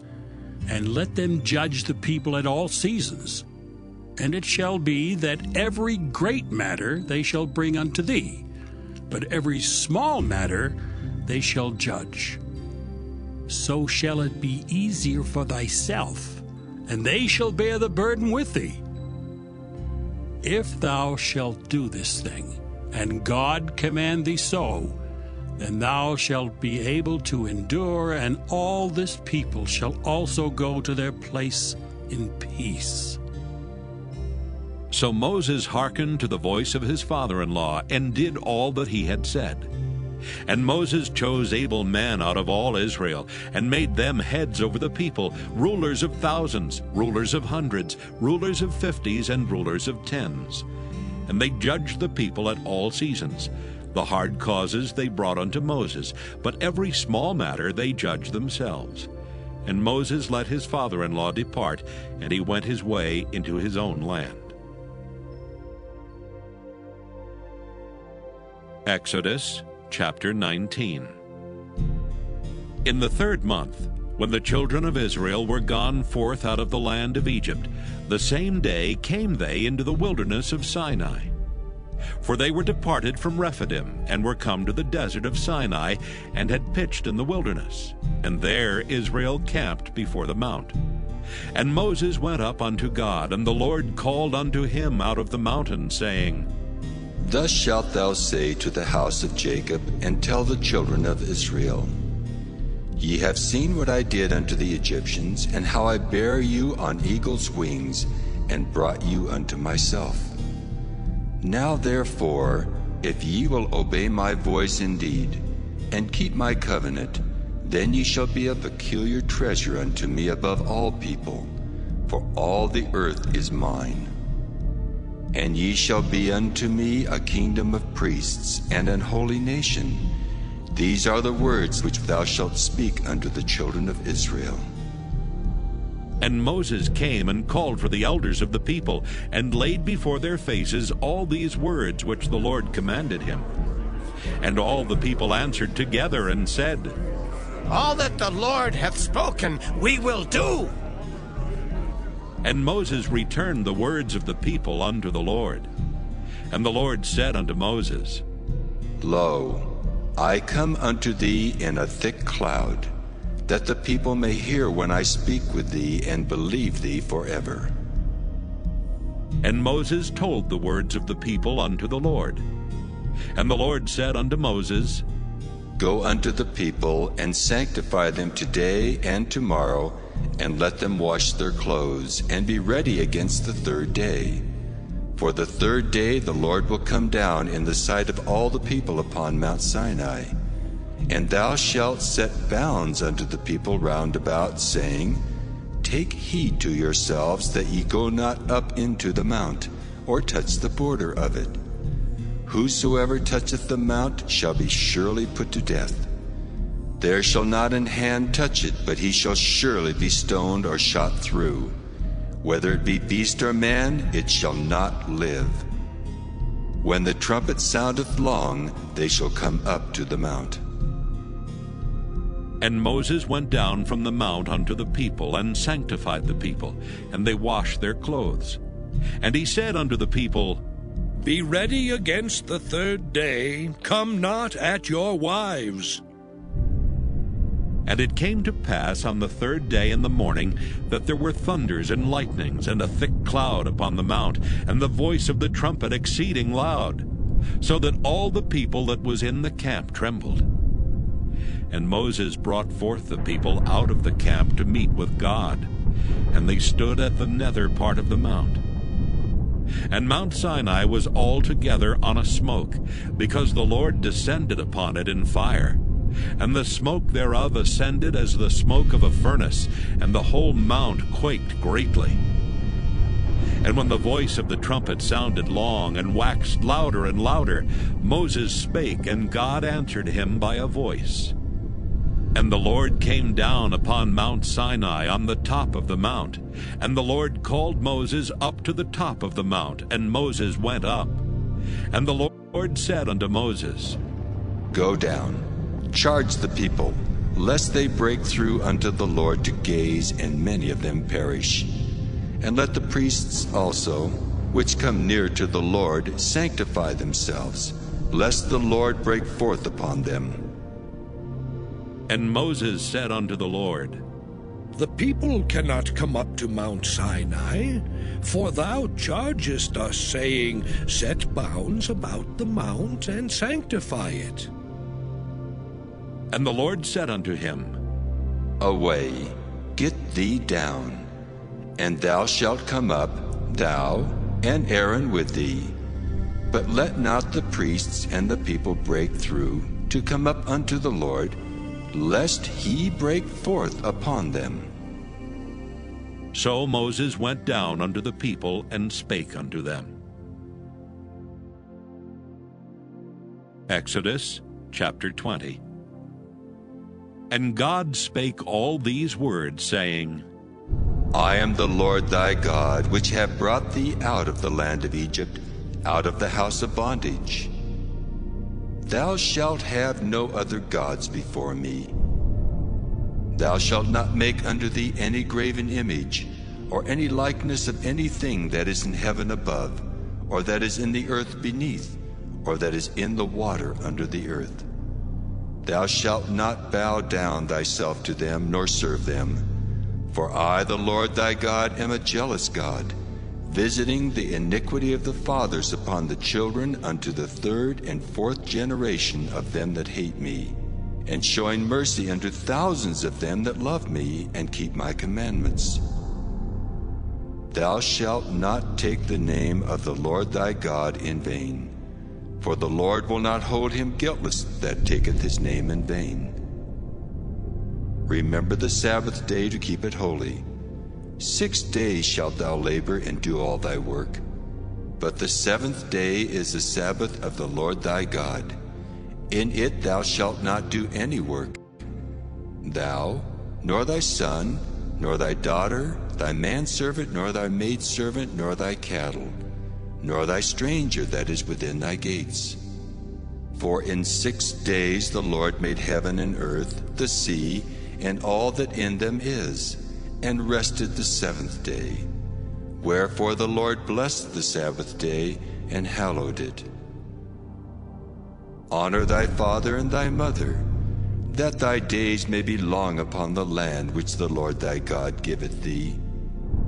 Thou shalt not kill. Thou shalt not commit adultery.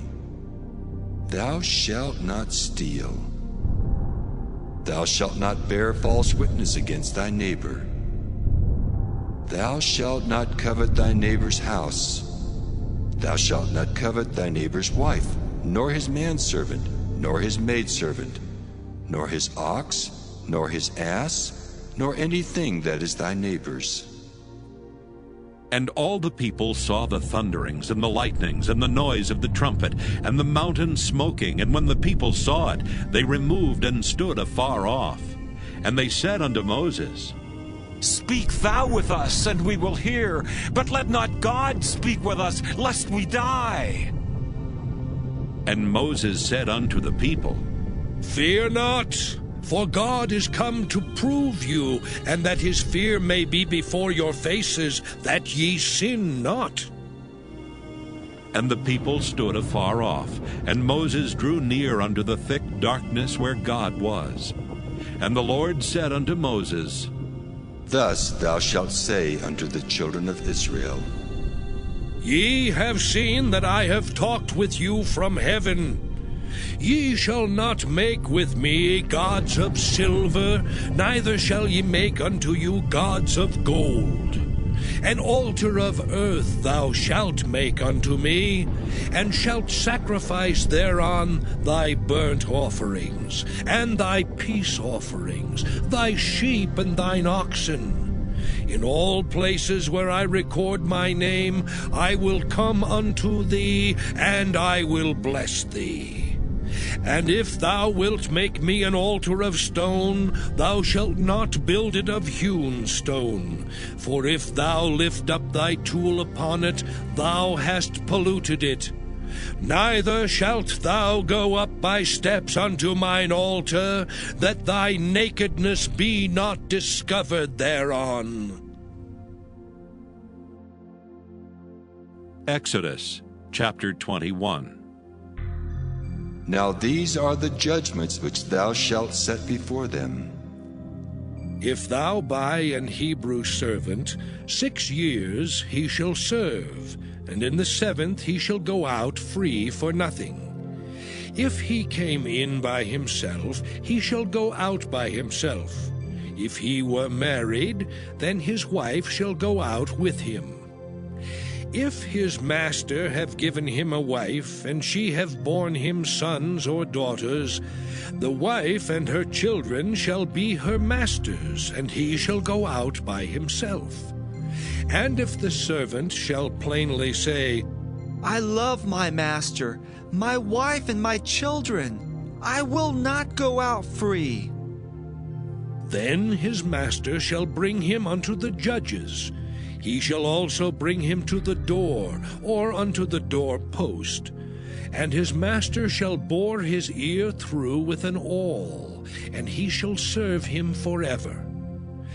And if a man sell his daughter to be a maidservant, she shall not go out as the men servants do. If she please not her master, who hath betrothed her to himself, then shall he let her be redeemed. To sell her unto a strange nation he shall have no power, seeing he hath dealt deceitfully with her. And if he have betrothed her unto his son, he shall deal with her after the manner of daughters. If he take him another wife, her food, her raiment, and her duty of marriage shall he not diminish. And if he do not these 3 unto her, then shall she go out free without money. He that smiteth a man so that he die shall be surely put to death. And if a man lie not in wait, but God deliver him into his hand, then I will appoint thee a place whither he shall flee. But if a man come presumptuously upon his neighbor, to slay him with guile, thou shalt take him from mine altar, that he may die. And he that smiteth his father or his mother shall be surely put to death. And he that stealeth a man and selleth him, or if he be found in his hand, he shall surely be put to death. And he that curseth his father or his mother shall surely be put to death.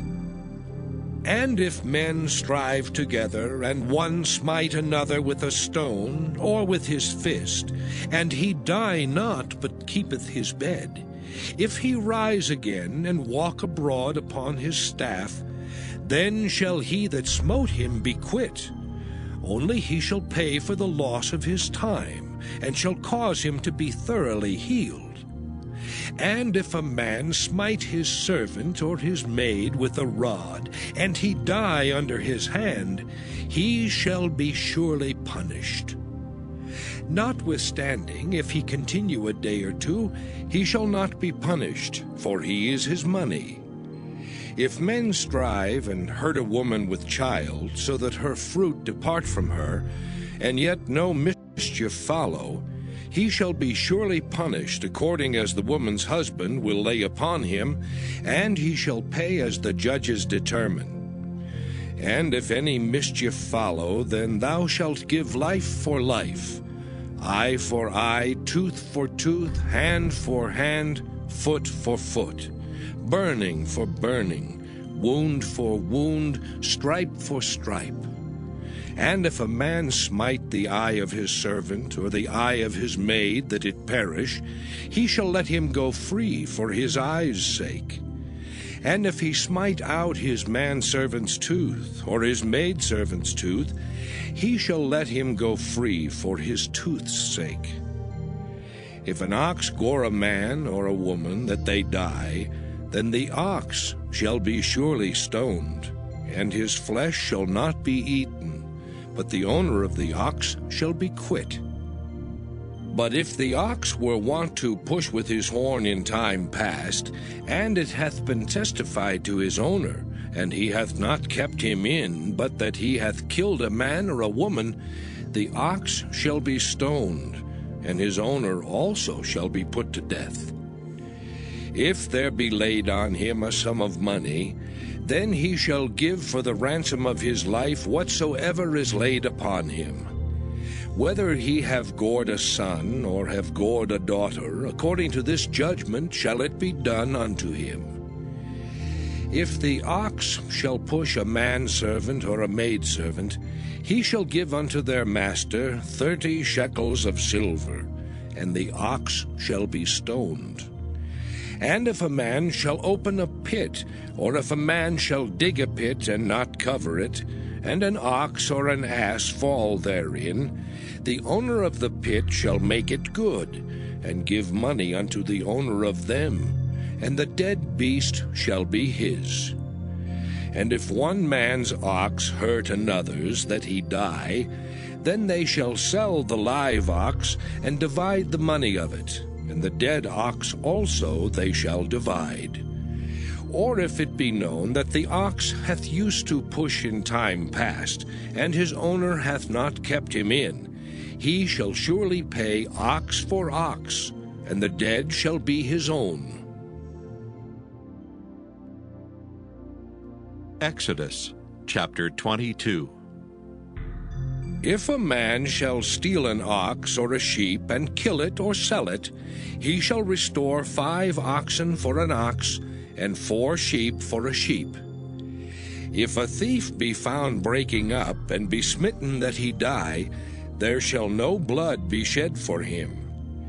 If the sun be risen upon him, there shall be blood shed for him, for he should make full restitution. If he have nothing, then he shall be sold for his theft. If the theft be certainly found in his hand alive, whether it be ox or ass or sheep, he shall restore double. If a man shall cause a field or vineyard to be eaten, and shall put in his beast, and shall feed in another man's field, of the best of his own field and of the best of his own vineyard shall he make restitution. If fire break out and catch in thorns, so that the stacks of corn or the standing corn or the field be consumed therewith, he that kindled the fire shall surely make restitution. If a man shall deliver unto his neighbor money or stuff to keep, and it be stolen out of the man's house, if the thief be found, let him pay double. If the thief be not found, then the master of the house shall be brought unto the judges, to see whether he have put his hand unto his neighbor's goods. For all manner of trespass, whether it be for ox, for ass, for sheep, for raiment, or for any manner of lost thing which another challengeth to be his, the cause of both parties shall come before the judges. And whom the judges shall condemn, he shall pay double unto his neighbor.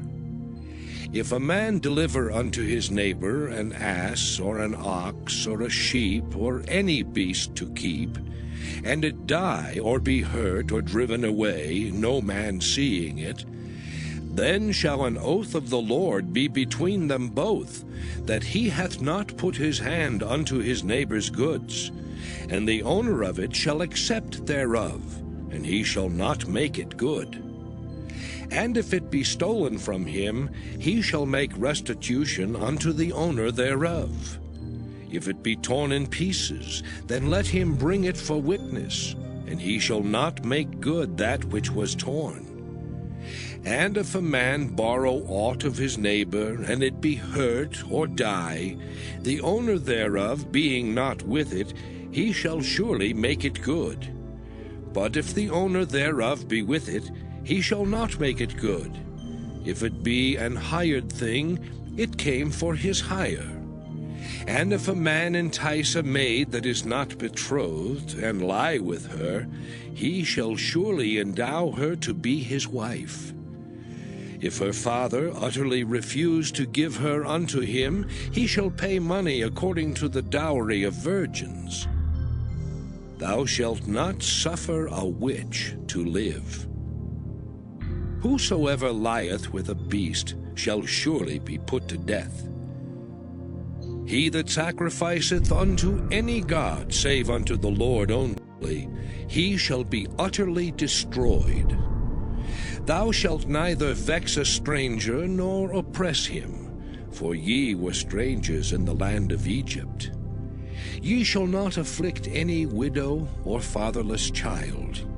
If thou afflict them in any wise, and they cry at all unto me, I will surely hear their cry. And my wrath shall wax hot, and I will kill you with the sword, and your wives shall be widows, and your children fatherless. If thou lend money to any of my people that is poor by thee, thou shalt not be to him as an usurer, neither shalt lay upon him usury. If thou at all take thy neighbor's raiment to pledge, thou shalt deliver it unto him by that the sun goeth down. For that is his covering only, it is his raiment for his skin. Wherein shall he sleep? And it shall come to pass, when he crieth unto me, that I will hear, for I am gracious. Thou shalt not revile the gods, nor curse the ruler of thy people. Thou shalt not delay to offer the first of thy ripe fruits and of thy liquors. The firstborn of thy sons shalt thou give unto me. Likewise shalt thou do with thine oxen and with thy sheep. 7 days it shall be with his dam. On the 8th day thou shalt give it me.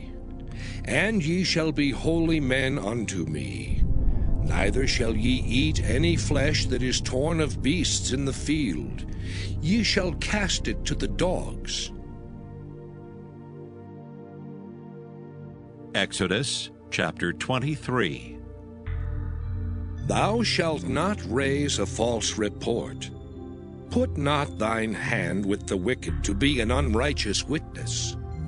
Thou shalt not follow a multitude to do evil, neither shalt thou speak in a cause to decline after many to wrest judgment. Neither shalt thou countenance a poor man in his cause. If thou meet thine enemy's ox or his ass going astray, thou shalt surely bring it back to him again. If thou see the ass of him that hateth thee lying under his burden, and wouldest forbear to help him, thou shalt surely help with him.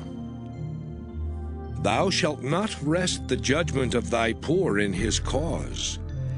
Keep thee far from a false matter, and the innocent and righteous slay thou not, for I will not justify the wicked.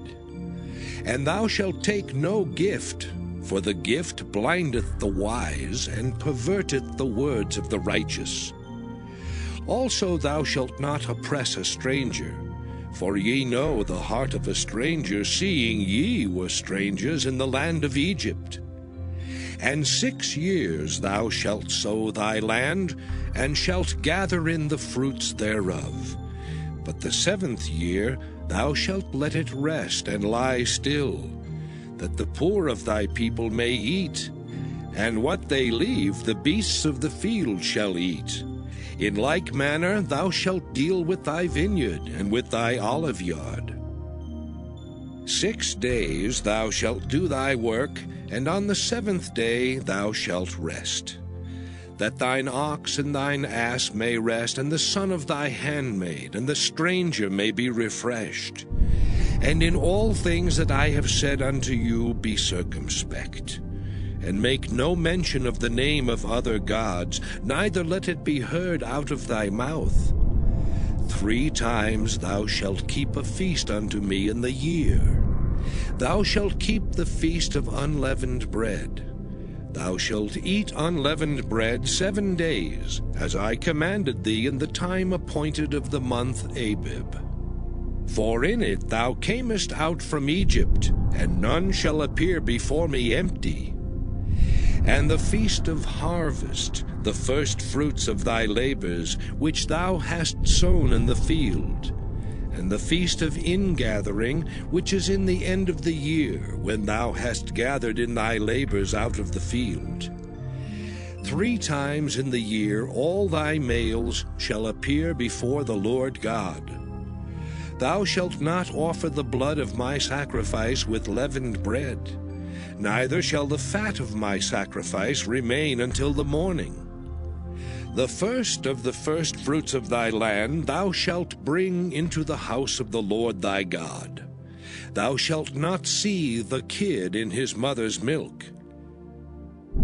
Behold, I send an angel before thee to keep thee in the way, and to bring thee into the place which I have prepared.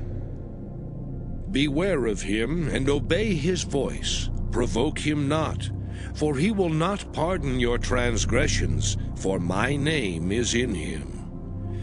But if thou shalt indeed obey his voice, and do all that I speak, then I will be an enemy unto thine enemies, and an adversary unto thine adversaries. For mine angel shall go before thee, and bring thee in unto the Amorites and the Hittites and the Perizzites, and the Canaanites and Hivites and the Jebusites, and I will cut them off. Thou shalt not bow down to their gods, nor serve them, nor do after their works, but thou shalt utterly overthrow them, and quite break down their images. And ye shall serve the Lord your God, and he shall bless thy bread and thy water, and I will take sickness away from the midst of thee. There shall nothing cast their young, nor be barren in thy land. The number of thy days I will fulfill. I will send my fear before thee, and will destroy all the people to whom thou shalt come, and I will make all thine enemies turn their backs unto thee. And I will send hornets before thee, which shall drive out the Hivite, the Canaanite, and the Hittite from before thee. I will not drive them out from before thee in 1 year, lest the land become desolate, and the beast of the field multiply against thee. By little and little I will drive them out from before thee, until thou be increased and inherit the land. And I will set thy bounds from the Red Sea even unto the sea of the Philistines, and from the desert unto the river. For I will deliver the inhabitants of the land into your hand, and thou shalt drive them out before thee. Thou shalt make no covenant with them, nor with their gods. They shall not dwell in thy land, lest they make thee sin against me. For if thou serve their gods, it will surely be a snare unto thee. Exodus chapter 24. And he said unto Moses, Come up unto the Lord, thou and Aaron, Nadab and Abihu, and 70 of the elders of Israel, and worship ye afar off. And Moses alone shall come near the Lord. But they shall not come nigh, neither shall the people go up with him. And Moses came and told the people all the words of the Lord, and all the judgments. And all the people answered with one voice, and said, All the words which the Lord hath said will we do. And Moses wrote all the words of the Lord, and rose up early in the morning, and builded an altar under the hill, and 12 pillars, according to the 12 tribes of Israel. And he sent young men of the children of Israel, which offered burnt offerings, and sacrificed peace offerings of oxen unto the Lord. And Moses took half of the blood, and put it in basins, and half of the blood he sprinkled on the altar. And he took the book of the covenant, and read in the audience of the people, and they said, All that the Lord hath said will we do, and be obedient. And Moses took the blood, and sprinkled it on the people, and said, Behold the blood of the covenant, which the Lord hath made with you concerning all these words. Then went up Moses and Aaron, Nadab and Abihu, and 70 of the elders of Israel. And they saw the God of Israel. And there was under his feet as it were a paved work of a sapphire stone, and as it were the body of heaven in his clearness. And upon the nobles of the children of Israel he laid not his hand. Also they saw God, and did eat and drink.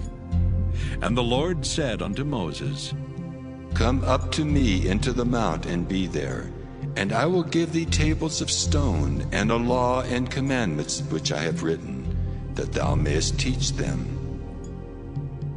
And Moses rose up, and his minister Joshua. And Moses went up into the mount of God. And he said unto the elders, Tarry ye here for us, until we come again unto you. And behold, Aaron and Hur are with you. If any man have any matters to do, let him come unto them. And Moses went up into the mount, and a cloud covered the mount. And the glory of the Lord abode upon Mount Sinai, and the cloud covered it 6 days. And the 7th day he called unto Moses out of the midst of the cloud. And the sight of the glory of the Lord was like devouring fire on the top of the mount in the eyes of the children of Israel. And Moses went into the midst of the cloud, and gat him up into the mount. And Moses was in the mount 40 days and 40 nights. Exodus chapter 25. And the Lord spake unto Moses, saying, Speak unto the children of Israel, that they bring me an offering. Of every man that giveth it willingly with his heart, ye shall take my offering. And this is the offering which ye shall take of them. Gold and silver and brass, and blue and purple and scarlet, and fine linen and goat's hair, and ram's skins dyed red, and badger's skins, and shittim wood, oil for the light, spices for anointing oil and for sweet incense, onyx stones, and stones to be set in the ephod and in the breastplate. And let them make me a sanctuary, that I may dwell among them, according to all that I show thee after the pattern of the tabernacle, and the pattern of all the instruments thereof, even so shall ye make it. And they shall make an ark of shittim wood. 2 cubits and a half shall be the length thereof, and 1 cubit and a half the breadth thereof, and 1 cubit and a half the height thereof. And thou shalt overlay it with pure gold, within and without shalt thou overlay it, and shalt make upon it a crown of gold round about.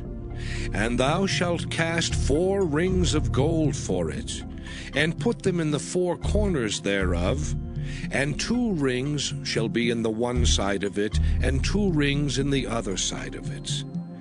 And thou shalt make staves of shittim wood, and overlay them with gold. And thou shalt put the staves into the rings by the sides of the ark, that the ark may be borne with them. The staves shall be in the rings of the ark, they shall not be taken from it. And thou shalt put into the ark the testimony which I shall give thee. And thou shalt make a mercy seat of pure gold. 2 cubits and a half shall be the length thereof, and 1 cubit and a half the breadth thereof. And thou shalt make 2 cherubims of gold. Of beaten work shalt thou make them, in the 2 ends of the mercy seat. And make 1 cherub on the one end, and the other cherub on the other end. Even of the mercy seat shall ye make the cherubims on the 2 ends thereof. And the cherubims shall stretch forth their wings on high, covering the mercy seat with their wings, and their faces shall look one to another. Toward the mercy seat shall the faces of the cherubims be. And thou shalt put the mercy seat above upon the ark, and in the ark thou shalt put the testimony that I shall give thee. And there I will meet with thee, and I will commune with thee from above the mercy seat, from between the 2 cherubims which are upon the ark of the testimony, of all things which I will give thee in commandment unto the children of Israel. Thou shalt also make a table of shittim wood. 2 cubits shall be the length thereof, and 1 cubit the breadth thereof, and 1 cubit and a half the height thereof. And thou shalt overlay it with pure gold, and make thereto a crown of gold round about. And thou shalt make unto it a border of an hand breadth round about. And thou shalt make a golden crown to the border thereof round about. And thou shalt make for it 4 rings of gold, and put the rings in the 4 corners that are on the 4 feet thereof. Over against the border shall the rings be for places of the staves to bear the table. And thou shalt make the staves of shittim wood, and overlay them with gold, that the table may be borne with them. And thou shalt make the dishes thereof, and spoons thereof, and covers thereof, and bowls thereof, to cover withal. Of pure gold shalt thou make them. And thou shalt set upon the table showbread before me alway. And thou shalt make a candlestick of pure gold. Of beaten work shall the candlestick be made. His shaft and his branches, his bowls, his knops and his flowers shall be of the same. And 6 branches shall come out of the sides of it, 3 branches of the candlestick out of the one side, and 3 branches of the candlestick out of the other side. 3 bowls made like unto almonds, with a knop and a flower in one branch, and 3 bowls made like almonds in the other branch, with a knop and a flower, so in the 6 branches that come out of the candlestick. And in the candlestick shall be 4 bowls made like unto almonds, with their knops and their flowers. And there shall be a knop under 2 branches of the same, and a knop under 2 branches of the same, and a knop under 2 branches of the same, according to the 6 branches that proceed out of the candlestick. Their knops and their branches shall be of the same. All it shall be 1 beaten work of pure gold. And thou shalt make the 7 lamps thereof, and they shall light the lamps thereof, that they may give light over against it. And the tongs thereof, and the snuff dishes thereof, shall be of pure gold. Of a talent of pure gold shall he make it with all these vessels. And look that thou make them after their pattern, which was showed thee in the mount. Exodus chapter 26. Moreover, thou shalt make the tabernacle, with 10 curtains of fine twined linen, and blue, and purple, and scarlet. With cherubims of cunning work shalt thou make them. The length of one curtain shall be 28 cubits, and the breadth of one curtain 4 cubits, and every one of the curtains shall have one measure. The 5 curtains shall be coupled together one to another, and other 5 curtains shall be coupled one to another. And thou shalt make loops of blue upon the edge of the one curtain from the selvage in the coupling, and likewise shalt thou make in the uttermost edge of another curtain in the coupling of the second. 50 loops shalt thou make in the one curtain, and 50 loops shalt thou make in the edge of the curtain that is in the coupling of the second, that the loops may take hold one of another. And thou shalt make 50 taches of gold, and couple the curtains together with the taches, and it shall be one tabernacle. And thou shalt make curtains of goat's hair to be a covering upon the tabernacle. 11 curtains shalt thou make. The length of one curtain shall be 30 cubits, and the breadth of one curtain 4 cubits, and the 11 curtains shall be all of one measure. And thou shalt couple 5 curtains by themselves, and 6 curtains by themselves, and shalt double the 6th curtain in the forefront of the tabernacle. And thou shalt make 50 loops on the edge of the one curtain that is outmost in the coupling, and 50 loops in the edge of the curtain which coupleth the second. And thou shalt make 50 taches of brass, and put the taches into the loops, and couple the tent together, that it may be one. And the remnant that remaineth of the curtains of the tent, the half curtain that remaineth, shall hang over the backside of the tabernacle. And a cubit on the one side, and a cubit on the other side of that which remaineth in the length of the curtains of the tent, it shall hang over the sides of the tabernacle on this side and on that side, to cover it. And thou shalt make a covering for the tent of rams' skins dyed red, and a covering above of badgers' skins.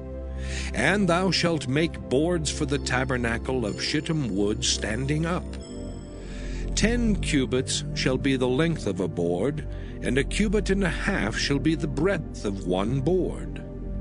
2 tenons shall there be in one board, set in order one against another. Thus shalt thou make for all the boards of the tabernacle. And thou shalt make the boards for the tabernacle, 20 boards on the south side southward. And thou shalt make 40 sockets of silver under the 20 boards, 2 sockets under one board for his 2 tenons, and 2 sockets under another board for his 2 tenons. And for the second side of the tabernacle, on the north side, there shall be 20 boards, and there 40 sockets of silver, 2 sockets under one board, and 2 sockets under another board. And for the sides of the tabernacle westward thou shalt make 6 boards, and 2 boards shalt thou make for the corners of the tabernacle in the 2 sides. And they shall be coupled together beneath, and they shall be coupled together above the head of it unto one ring. Thus shall it be for them both. They shall be for the 2 corners. And they shall be 8 boards, and their sockets of silver 16 sockets, 2 sockets under one board, and 2 sockets under another board. And thou shalt make bars of shittim wood, 5 for the boards of the one side of the tabernacle, and 5 bars for the boards of the other side of the tabernacle, and 5 bars for the boards of the side of the tabernacle for the 2 sides westward. And the middle bar in the midst of the boards shall reach from end to end. And thou shalt overlay the boards with gold, and make their rings of gold for places for the bars. And thou shalt overlay the bars with gold. And thou shalt rear up the tabernacle according to the fashion thereof which was showed thee in the mount. And thou shalt make a veil of blue and purple and scarlet and fine twined linen of cunning work. With cherubims shall it be made. And thou shalt hang it upon 4 pillars of shittim wood overlaid with gold. Their hooks shall be of gold upon the 4 sockets of silver. And thou shalt hang up the veil under the taches, that thou mayest bring in thither within the veil the ark of the testimony. And the veil shall divide unto you between the holy place and the most holy. And thou shalt put the mercy seat upon the ark of the testimony in the most holy place. And thou shalt set the table without the veil, and the candlestick over against the table on the side of the tabernacle toward the south. And thou shalt put the table on the north side. And thou shalt make an hanging for the door of the tent of blue and purple and scarlet and fine twined linen, wrought with needlework. And thou shalt make for the hanging 5 pillars of shittim wood, and overlay them with gold, and their hooks shall be of gold. And thou shalt cast 5 sockets of brass for them. Exodus chapter 27. And thou shalt make an altar of shittim wood, 5 cubits long and 5 cubits broad. The altar shall be 4 square, and the height thereof shall be 3 cubits. And thou shalt make the horns of it upon the 4 corners thereof. His horns shall be of the same, and thou shalt overlay it with brass. And thou shalt make his pans to receive his ashes, and his shovels, and his basins, and his flesh hooks, and his fire pans. All the vessels thereof thou shalt make of brass. And thou shalt make for it a grate of network of brass. And upon the net shalt thou make 4 brazen rings in the 4 corners thereof. And thou shalt put it under the compass of the altar beneath, that the net may be even to the midst of the altar. And thou shalt make staves for the altar, staves of shittim wood, and overlay them with brass.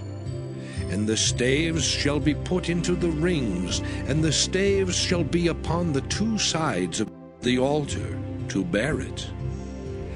Hollow with boards shalt thou make it, as it was showed thee in the mount, so shall they make it.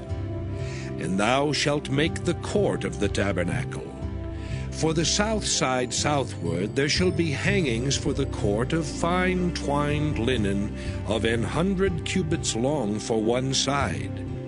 And the 20 pillars thereof and their 20 sockets shall be of brass. The hooks of the pillars and their fillets shall be of silver. And likewise for the north side in length there shall be hangings of 100 cubits long, and his 20 pillars and their 20 sockets of brass, the hooks of the pillars and their fillets of silver. And for the breadth of the court on the west side shall be hangings of 50 cubits, their pillars 10, and their sockets 10. And the breadth of the court on the east side eastward shall be 50 cubits. The hangings of one side of the gate shall be 15 cubits, their pillars 3, and their sockets 3. And on the other side shall be hangings 15 cubits, their pillars 3, and their sockets 3. And for the gate of the court shall be an hanging of 20 cubits, of blue and purple and scarlet and fine twined linen, wrought with needlework. And their pillars shall be 4, and their sockets 4. All the pillars round about the court shall be filleted with silver. Their hooks shall be of silver, and their sockets of brass. The length of the court shall be 100 cubits, and the breadth 50 everywhere, and the height 5 cubits of fine twined linen, and their sockets of brass. All the vessels of the tabernacle in all the service thereof, and all the pins thereof, and all the pins of the court shall be of brass. And thou shalt command the children of Israel that they bring thee pure olive oil beaten for the light, to cause the lamp to burn always. In the tabernacle of the congregation without the veil, which is before the testimony, Aaron and his sons shall order it from evening to morning before the Lord. It shall be a statute forever unto their generations on the behalf of the children of Israel. Exodus chapter 28. And take thou unto thee Aaron thy brother and his sons with him from among the children of Israel, that he may minister unto me in the priest's office. Even Aaron, Nadab and Abihu, Eleazar and Ithamar, Aaron's sons. And thou shalt make holy garments for Aaron thy brother for glory and for beauty. And thou shalt speak unto all that are wise-hearted, whom I have filled with the spirit of wisdom, that they may make Aaron's garments to consecrate him, that he may minister unto me in the priest's office. And these are the garments which they shall make: a breastplate, and an ephod and a robe, and a broidered coat, a mitre, and a girdle. And they shall make holy garments for Aaron thy brother and his sons, that he may minister unto me in the priest's office. And they shall take gold, and blue, and purple, and scarlet, and fine linen. And they shall make the ephod of gold, of blue, and of purple, of scarlet, and fine twined linen, with cunning work. It shall have the 2 shoulder pieces thereof joined at the 2 edges thereof, and so it shall be joined together. And the curious girdle of the ephod, which is upon it, shall be of the same, according to the work thereof, even of gold, of blue, and purple, and scarlet, and fine twined linen. And thou shalt take 2 onyx stones, and grave on them the names of the children of Israel, 6 of their names on 1 stone, and the other 6 names of the rest on the other stone, according to their birth. With the work of an engraver in stone, like the engravings of a signet, shalt thou engrave the 2 stones with the names of the children of Israel. Thou shalt make them to be set in ouches of gold. And thou shalt put the 2 stones upon the shoulders of the ephod for stones of memorial unto the children of Israel. And Aaron shall bear their names before the Lord upon his 2 shoulders for a memorial. And thou shalt make ouches of gold, and 2 chains of pure gold at the ends. Of wreathen work shalt thou make them, and fasten the wreathen chains to the ouches. And thou shalt make the breastplate of judgment with cunning work. After the work of the ephod thou shalt make it. Of gold, of blue, and of purple, and of scarlet, and of fine twined linen shalt thou make it. 4 square it shall be, being doubled. A span shall be the length thereof, and a span shall be the breadth thereof. And thou shalt set it in settings of stones, even 4 rows of stones. The first row shall be a sardius, a topaz, and a carbuncle. This shall be the first row. And the second row shall be an emerald, a sapphire, and a diamond. And the third row a ligure, an agate, and an amethyst. And the fourth row a beryl, and an onyx, and a jasper. They shall be set in gold in their enclosings. And the stones shall be with the names of the children of Israel, 12, according to their names, like the engravings of a signet. Every one with his name shall they be, according to the 12 tribes. And thou shalt make upon the breastplate chains at the ends of wreathen work of pure gold. And thou shalt make upon the breastplate 2 rings of gold, and shalt put the 2 rings on the 2 ends of the breastplate. And thou shalt put the 2 wreathen chains of gold in the 2 rings which are on the ends of the breastplate. And the other 2 ends of the 2 wreathen chains thou shalt fasten in the 2 ouches, and put them on the shoulder pieces of the ephod before it. And thou shalt make 2 rings of gold, and thou shalt put them upon the 2 ends of the breastplate in the border thereof, which is in the side of the ephod inward. And 2 other rings of gold thou shalt make, and shalt put them on the 2 sides of the ephod underneath, toward the forepart thereof, over against the other coupling thereof, above the curious girdle of the ephod. And they shall bind the breastplate by the rings thereof unto the rings of the ephod with a lace of blue, that it may be above the curious girdle of the ephod, and that the breastplate be not loosed from the ephod. And Aaron shall bear the names of the children of Israel in the breastplate of judgment upon his heart, when he goeth in unto the holy place, for a memorial before the Lord continually. And thou shalt put in the breastplate of judgment the Urim and the Thummim, and they shall be upon Aaron's heart when he goeth in before the Lord. And Aaron shall bear the judgment of the children of Israel upon his heart before the Lord continually. And thou shalt make the robe of the ephod all of blue, and there shall be an hole in the top of it, in the midst thereof. It shall have a binding of woven work round about the hole of it, as it were the hole of an habergeon, that it be not rent. And beneath upon the hem of it thou shalt make pomegranates of blue, and of purple, and of scarlet, round about the hem thereof, and bells of gold between them round about.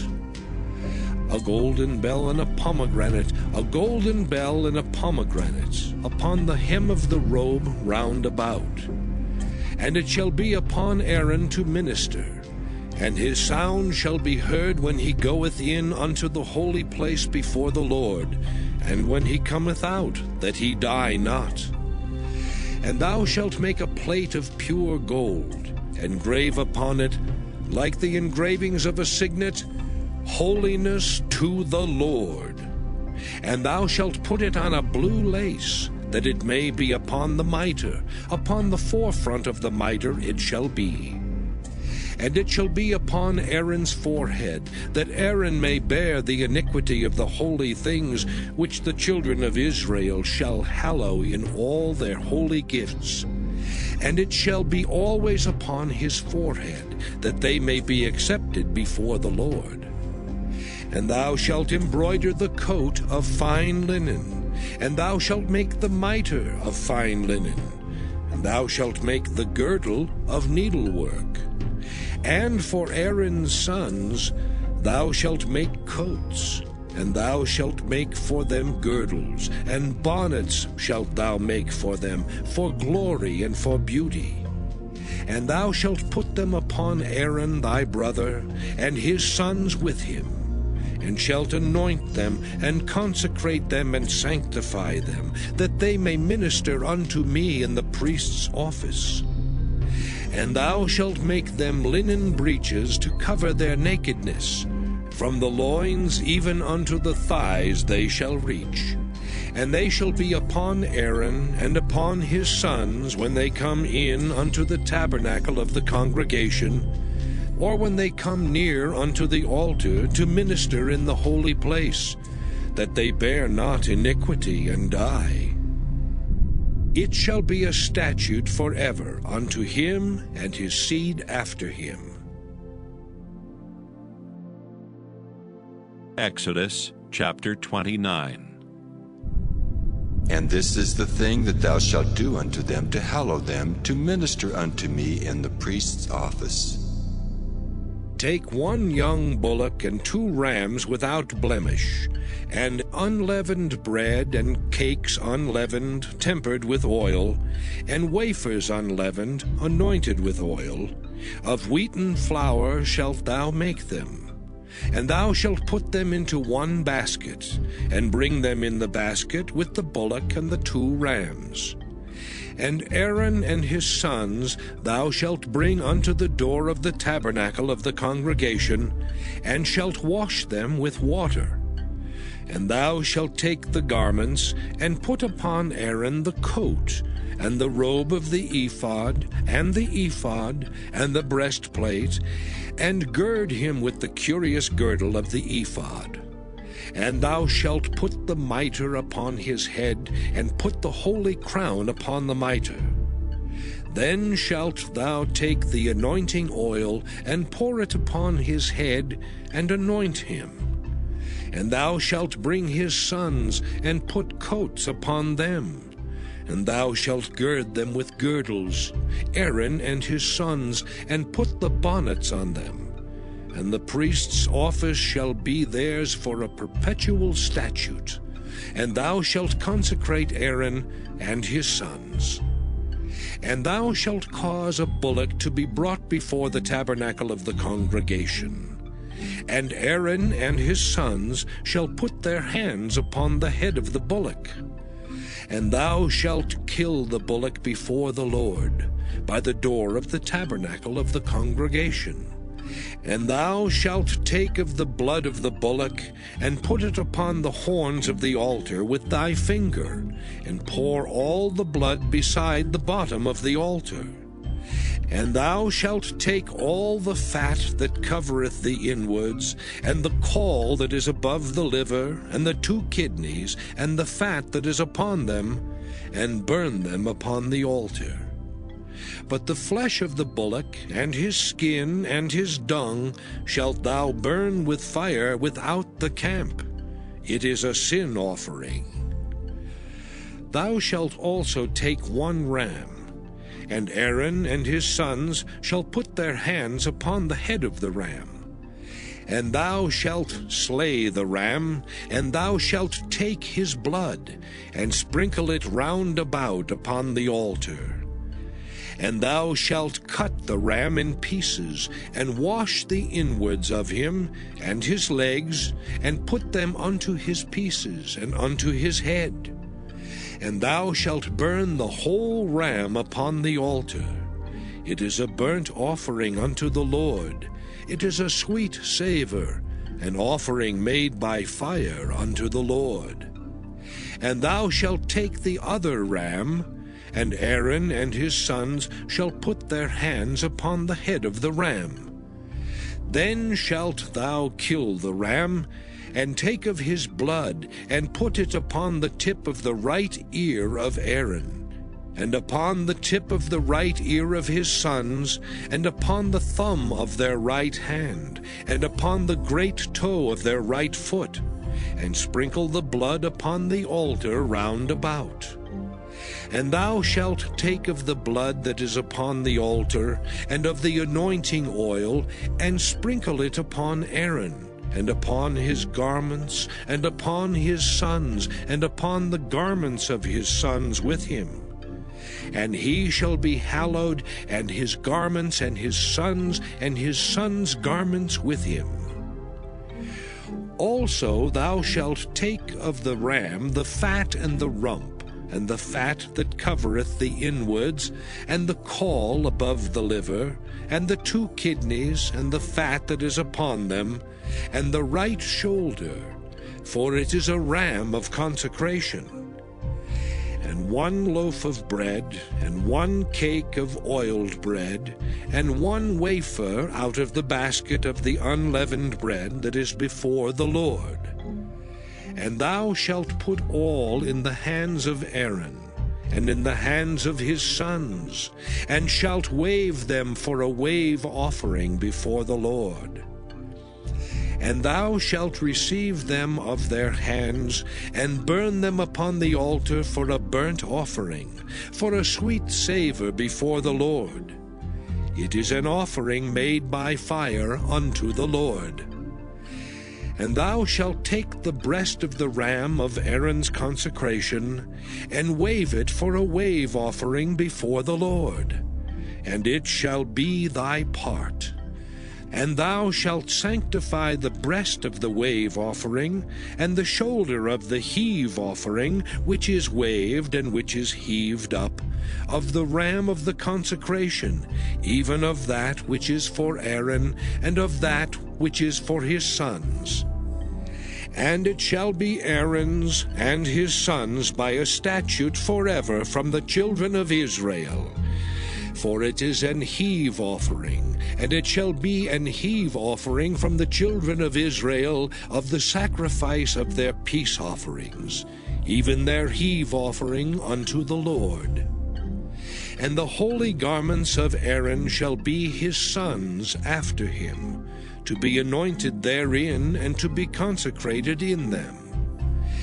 And that son that is priest in his stead shall put them on 7 days, when he cometh into the tabernacle of the congregation to minister in the holy place. And thou shalt take the ram of the consecration, and seethe his flesh in the holy place. And Aaron and his sons shall eat the flesh of the ram, and the bread that is in the basket by the door of the tabernacle of the congregation. And they shall eat those things wherewith the atonement was made, to consecrate and to sanctify them. But a stranger shall not eat thereof, because they are holy. And if aught of the flesh of the consecrations, or of the bread, remain unto the morning, then thou shalt burn the remainder with fire. It shall not be eaten, because it is holy. And thus shalt thou do unto Aaron and to his sons according to all things which I have commanded thee. 7 days shalt thou consecrate them. And thou shalt offer every day a bullock for a sin offering for atonement. And thou shalt cleanse the altar when thou hast made an atonement for it, and thou shalt anoint it to sanctify it. 7 days thou shalt make an atonement for the altar, and sanctify it. And it shall be an altar most holy. Whatsoever toucheth the altar shall be holy. Now this is that which thou shalt offer upon the altar: 2 lambs of the first year, day by day, continually. The 1 lamb thou shalt offer in the morning, and the other lamb thou shalt offer at even. And with the 1 lamb 1/10 deal of flour mingled with the 4th part of an hin of beaten oil, and the 4th part of an hin of wine for a drink offering. And the other lamb thou shalt offer at even, and shalt do thereto according to the meat offering of the morning, and according to the drink offering thereof, for a sweet savor, an offering made by fire unto the Lord. This shall be a continual burnt offering throughout your generations, at the door of the tabernacle of the congregation before the Lord, where I will meet you to speak there unto thee. And there I will meet with the children of Israel, and the tabernacle shall be sanctified by my glory. And I will sanctify the tabernacle of the congregation and the altar. I will sanctify also both Aaron and his sons to minister to me in the priest's office. And I will dwell among the children of Israel, and will be their God. And they shall know that I am the Lord their God, that brought them forth out of the land of Egypt, that I may dwell among them. I am the Lord their God. Exodus chapter 30. And thou shalt make an altar to burn incense upon. Of shittim wood shalt thou make it. A cubit shall be the length thereof, and a cubit the breadth thereof. 4 square shall it be, and 2 cubits shall be the height thereof. The horns thereof shall be of the same, and thou shalt overlay it with pure gold, the top thereof, and the sides thereof round about, and the horns thereof, and thou shalt make unto it a crown of gold round about. And 2 golden rings shalt thou make to it under the crown of it, by the 2 corners thereof, upon the 2 sides of it shalt thou make it, and they shall be for places for the staves to bear it withal. And thou shalt make the staves of shittim wood, and overlay them with gold. And thou shalt put it before the veil that is by the ark of the testimony, before the mercy seat that is over the testimony, where I will meet with thee. And Aaron shall burn thereon sweet incense every morning. When he dresseth the lamps, he shall burn incense upon it. And when Aaron lighteth the lamps at even, he shall burn incense upon it, a perpetual incense before the Lord throughout your generations. Ye shall offer no strange incense thereon, nor burnt sacrifice, nor meat offering. Neither shall ye pour drink offering thereon. And Aaron shall make an atonement upon the horns of it once in a year with the blood of the sin offering of atonements. Once in the year shall he make atonement upon it throughout your generations. It is most holy unto the Lord. And the Lord spake unto Moses, saying, When thou takest the sum of the children of Israel after their number, then shall they give every man a ransom for his soul unto the Lord, when thou numberest them. That there be no plague among them when thou numberest them. This they shall give every one that passeth among them that are numbered, 1/2 shekel after the shekel of the sanctuary. A shekel is 20 gerahs, and 1/2 shekel shall be the offering of the Lord. Every one that passeth among them that are numbered, from 20 years old and above, shall give an offering unto the Lord. The rich shall not give more, and the poor shall not give less than 1/2 shekel when they give an offering unto the Lord, to make an atonement for your souls. And thou shalt take the atonement money of the children of Israel, and shalt appoint it for the service of the tabernacle of the congregation, that it may be a memorial unto the children of Israel before the Lord, to make an atonement for your souls. And the Lord spake unto Moses, saying, Thou shalt also make a laver of brass, and his foot also of brass to wash withal. And thou shalt put it between the tabernacle of the congregation and the altar, and thou shalt put water therein. For Aaron and his sons shall wash their hands and their feet thereat.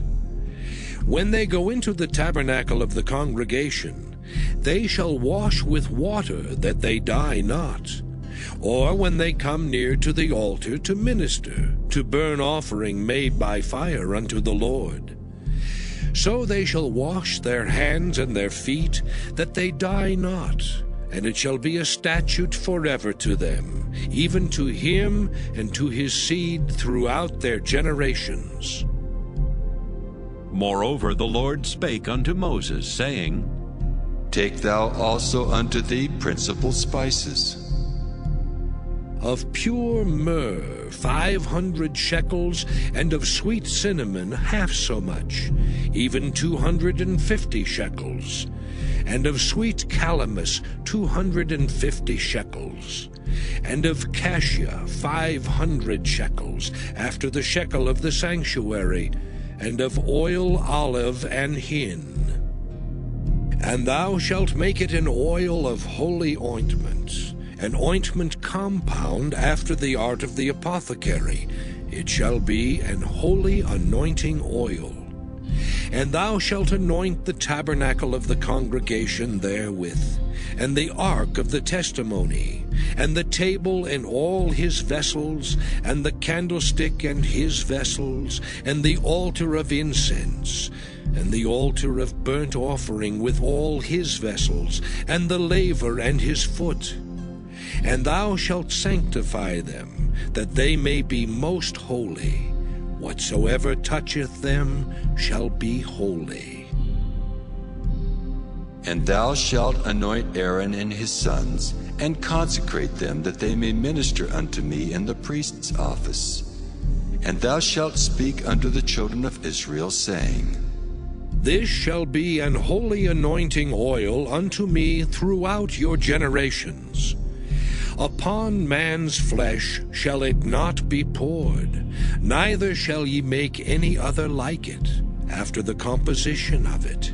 It is holy, and it shall be holy unto you. Whosoever compoundeth any like it, or whosoever putteth any of it upon a stranger, shall even be cut off from his people. And the Lord said unto Moses, Take unto thee sweet spices, stacte, and onycha, and galbanum. These sweet spices with pure frankincense, of each shall there be a like weight.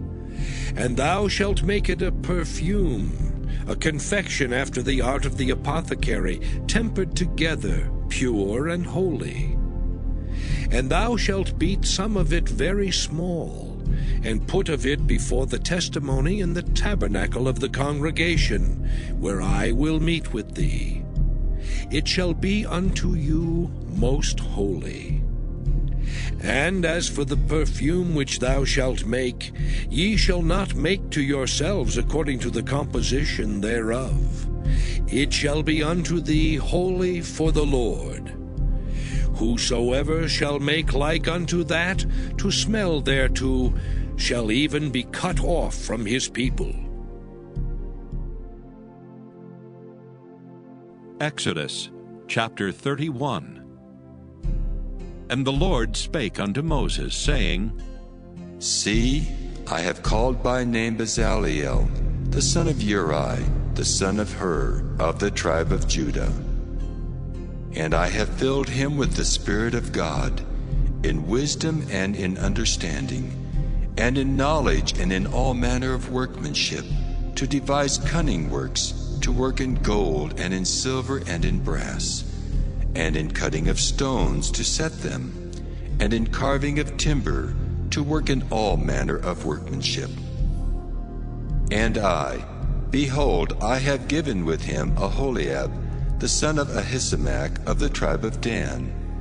And in the hearts of all that are wise-hearted, I have put wisdom, that they may make all that I have commanded thee.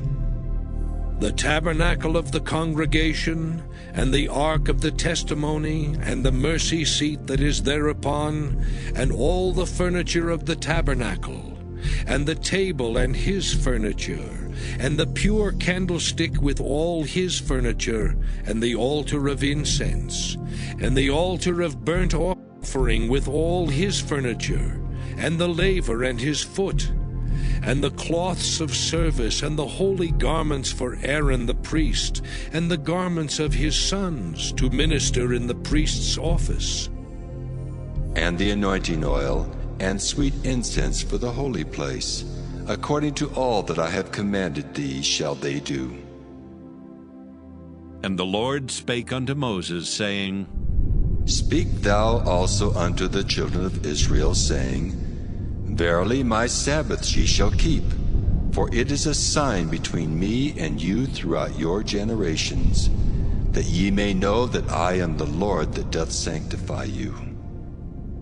Ye shall keep the Sabbath therefore, for it is holy unto you. Every one that defileth it shall surely be put to death. For whosoever doeth any work therein, that soul shall be cut off from among his people. 6 days may work be done, but in the 7th is the Sabbath of rest, holy to the Lord. Whosoever doeth any work in the Sabbath day, he shall surely be put to death. Wherefore the children of Israel shall keep the Sabbath, to observe the Sabbath throughout their generations, for a perpetual covenant. It is a sign between me and the children of Israel forever. For in 6 days the Lord made heaven and earth, and on the 7th day he rested, and was refreshed. And he gave unto Moses, when he had made an end of communing with him upon Mount Sinai, 2 tables of testimony, tables of stone, written with the finger of God. Exodus chapter 32. And when the people saw that Moses delayed to come down out of the mount, the people gathered themselves together unto Aaron, and said unto him, Up, make us gods which shall go before us.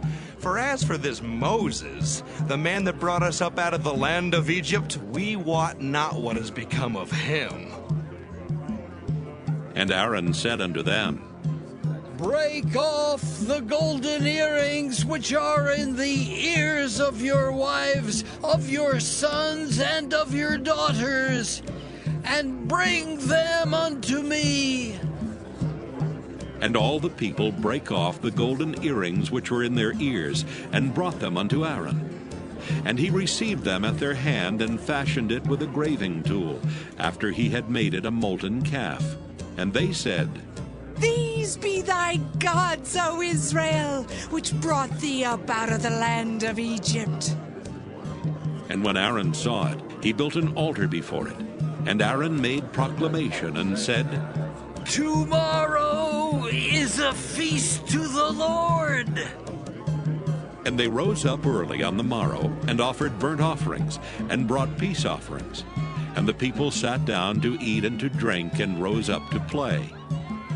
And the Lord said unto Moses, Go, get thee down, for thy people which thou broughtest out of the land of Egypt have corrupted themselves. They have turned aside quickly out of the way which I commanded them. They have made them a molten calf, and have worshipped it, and have sacrificed thereunto, and said, These be thy gods, O Israel, which have brought thee up out of the land of Egypt. And the Lord said unto Moses, I have seen this people, and behold, it is a stiff-necked people. Now therefore let me alone, that my wrath may wax hot against them, and that I may consume them. And I will make of thee a great nation. And Moses besought the Lord his God, and said, Lord, why doth thy wrath wax hot against thy people, which thou hast brought forth out of the land of Egypt with great power and with a mighty hand? Wherefore should the Egyptians speak and say, For mischief did he bring them out, to slay them in the mountains, and to consume them from the face of the earth? Turn from thy fierce wrath, and repent of this evil against thy people. Remember Abraham, Isaac, and Israel, thy servants, to whom thou swarest by thine own self, and saidst unto them, I will multiply your seed as the stars of heaven, and all this land that I have spoken of will I give unto your seed, and they shall inherit it forever. And the Lord repented of the evil which he thought to do unto his people. And Moses turned and went down from the mount, and the 2 tables of the testimony were in his hand. The tables were written on both their sides. On the one side and on the other were they written. And the tables were the work of God, and the writing was the writing of God, graven upon the tables. And when Joshua heard the noise of the people as they shouted, he said unto Moses, There is a noise of war in the camp. And he said, It is not the voice of them that shout for mastery, neither is it the voice of them that cry for being overcome, but the noise of them that sing do I hear. And it came to pass, as soon as he came nigh unto the camp, that he saw the calf and the dancing. And Moses' anger waxed hot, and he cast the tables out of his hands, and brake them beneath the mount. And he took the calf which they had made, and burnt it in the fire, and ground it to powder, and strawed it upon the water, and made the children of Israel drink of it. And Moses said unto Aaron, What did this people unto thee, that thou hast brought so great a sin upon them? And Aaron said, Let not the anger of my Lord wax hot. Thou knowest the people that they are set on mischief. For they said unto me, Make us gods, which shall go before us. For as for this Moses, the man that brought us up out of the land of Egypt, we wot not what is become of him. And I said unto them, Whosoever hath any gold, let them break it off. So they gave it me. Then I cast it into the fire, and there came out this calf.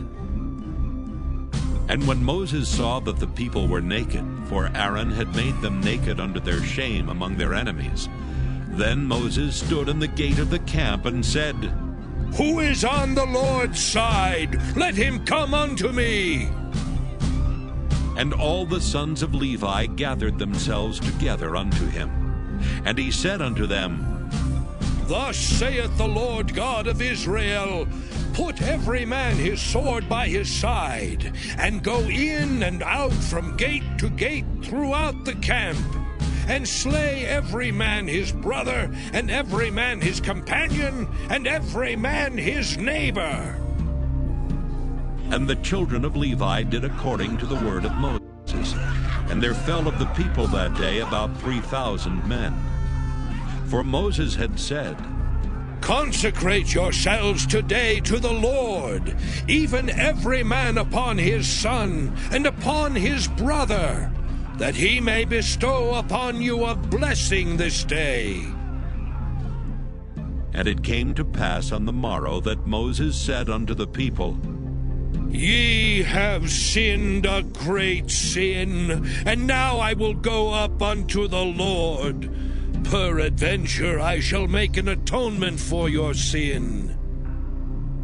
And Moses returned unto the Lord and said, Oh, this people have sinned a great sin, and have made them gods of gold. Yet now, if thou wilt forgive their sin, and if not, blot me, I pray thee, out of thy book which thou hast written.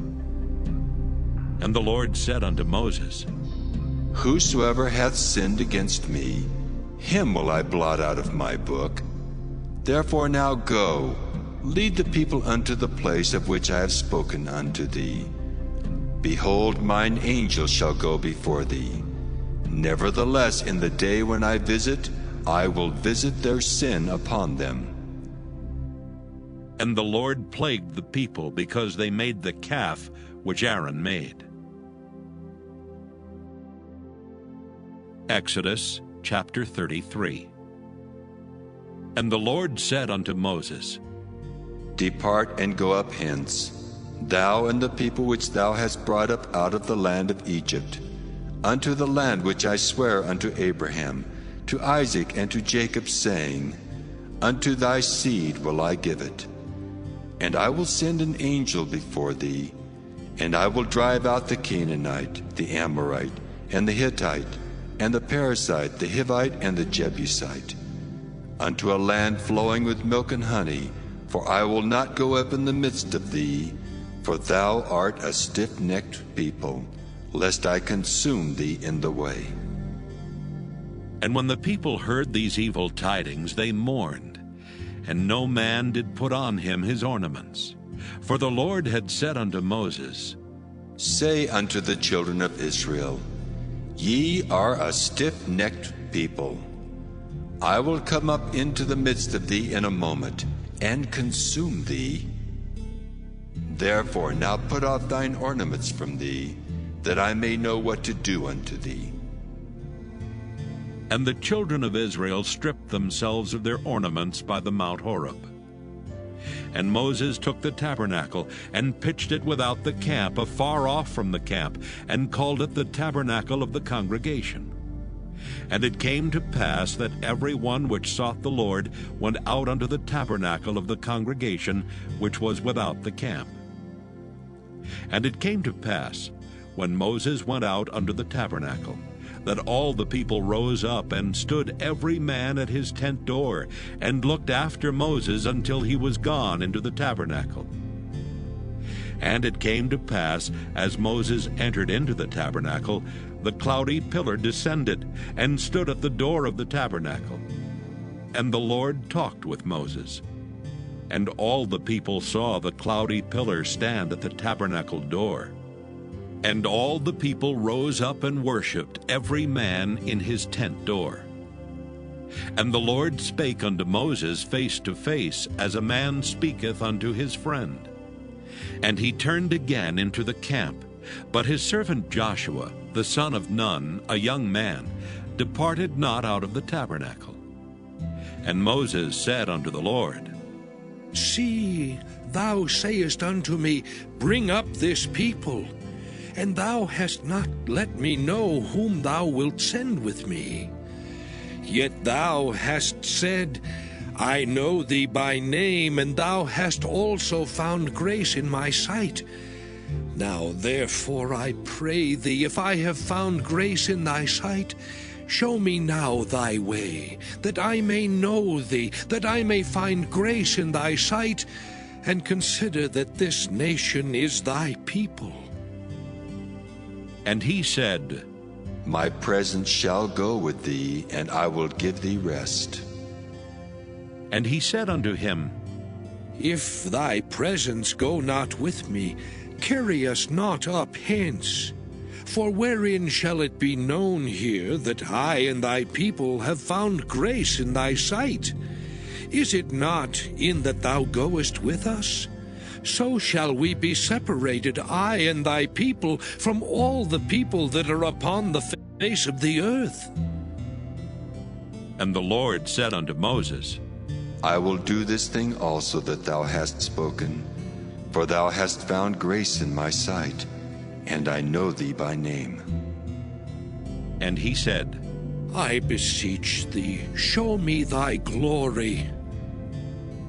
And he said, I will make all my goodness pass before thee, and I will proclaim the name of the Lord before thee, and will be gracious to whom I will be gracious, and will show mercy on whom I will show mercy. And he said, Thou canst not see my face, for there shall no man see me and live. And the Lord said, Behold, there is a place by me, and thou shalt stand upon a rock. And it shall come to pass, while my glory passeth by, that I will put thee in a cleft of the rock, and will cover thee with my hand while I pass by. And I will take away mine hand, and thou shalt see my back parts, but my face shall not be seen. Exodus chapter 34. And the Lord said unto Moses, Hew thee 2 tables of stone like unto the first, and I will write upon these tables the words that were in the first tables which thou breakest. And be ready in the morning, and come up in the morning unto Mount Sinai, and present thyself there to me in the top of the mount. And no man shall come up with thee, neither let any man be seen throughout all the mount, neither let the flocks nor herds feed before that mount. And he hewed 2 tables of stone like unto the first. And Moses rose up early in the morning, and went up unto Mount Sinai, as the Lord had commanded him, and took in his hand the 2 tables of stone. And the Lord descended in the cloud, and stood with him there, and proclaimed the name of the Lord. And the Lord passed by before him, and proclaimed, The Lord God, merciful and gracious, long-suffering and abundant in goodness and truth, keeping mercy for thousands, forgiving iniquity and transgression and sin, and that will by no means clear the guilty, visiting the iniquity of the fathers upon the children and upon the children's children unto the third and to the fourth generation. And Moses made haste and bowed his head toward the earth and worshipped. And he said, If now I have found grace in thy sight, O Lord, let my Lord, I pray thee, go among us. For it is a stiff-necked people, and pardon our iniquity and our sin, and take us for thine inheritance. And he said, Behold, I make a covenant. Before all thy people I will do marvels such as have not been done in all the earth, nor in any nation. And all the people among which thou art shall see the work of the Lord. For it is a terrible thing that I will do with thee. Observe thou that which I command thee this day. Behold, I drive out before thee the Amorite, and the Canaanite, and the Hittite, and the Perizzite, and the Hivite, and the Jebusite. Take heed to thyself, lest thou make a covenant with the inhabitants of the land whither thou goest, lest it be for a snare in the midst of thee. But ye shall destroy their altars, break their images, and cut down their groves. For thou shalt worship no other God, for the Lord, whose name is jealous, is a jealous God. Lest thou make a covenant with the inhabitants of the land, and they go a-whoring after their gods, and do sacrifice unto their gods, and one call thee, and thou eat of his sacrifice. And thou take of their daughters unto thy sons, and their daughters go a-whoring after their gods, and make thy sons go a-whoring after their gods. Thou shalt make thee no molten gods. The feast of unleavened bread shalt thou keep. 7 days thou shalt eat unleavened bread, as I commanded thee in the time of the month Abib. For in the month Abib thou camest out from Egypt. All that openeth the matrix is mine, and every firstling among thy cattle, whether ox or sheep, that is male. But the firstling of an ass thou shalt redeem with a lamb. And if thou redeem him not, then shalt thou break his neck. All the firstborn of thy sons thou shalt redeem, and none shall appear before me empty. 6 days thou shalt work, but on the 7th day thou shalt rest. In earing time and in harvest thou shalt rest. And thou shalt observe the feast of weeks, of the first fruits of wheat harvest, and the feast of ingathering at the year's end. Thrice in the year shall all your men children appear before the Lord God, the God of Israel. For I will cast out the nations before thee, and enlarge thy borders. Neither shall any man desire thy land, when thou shalt go up to appear before the Lord thy God thrice in the year. Thou shalt not offer the blood of my sacrifice with leaven, neither shall the sacrifice of the feast of the Passover be left unto the morning. The first of the first fruits of thy land thou shalt bring unto the house of the Lord thy God. Thou shalt not see the kid in his mother's milk. And the Lord said unto Moses, Write thou these words, for after the tenor of these words I have made a covenant with thee and with Israel. And he was there with the Lord 40 days and 40 nights. He did neither eat bread nor drink water. And he wrote upon the tables the words of the covenant, the 10 commandments. And it came to pass, when Moses came down from Mount Sinai with the 2 tables of testimony in Moses' hand, when he came down from the mount, that that Moses wist not that the skin of his face shone while he talked with him. And when Aaron and all the children of Israel saw Moses, behold, the skin of his face shone, and they were afraid to come nigh him. And Moses called unto them, and Aaron and all the rulers of the congregation returned unto him, and Moses talked with them.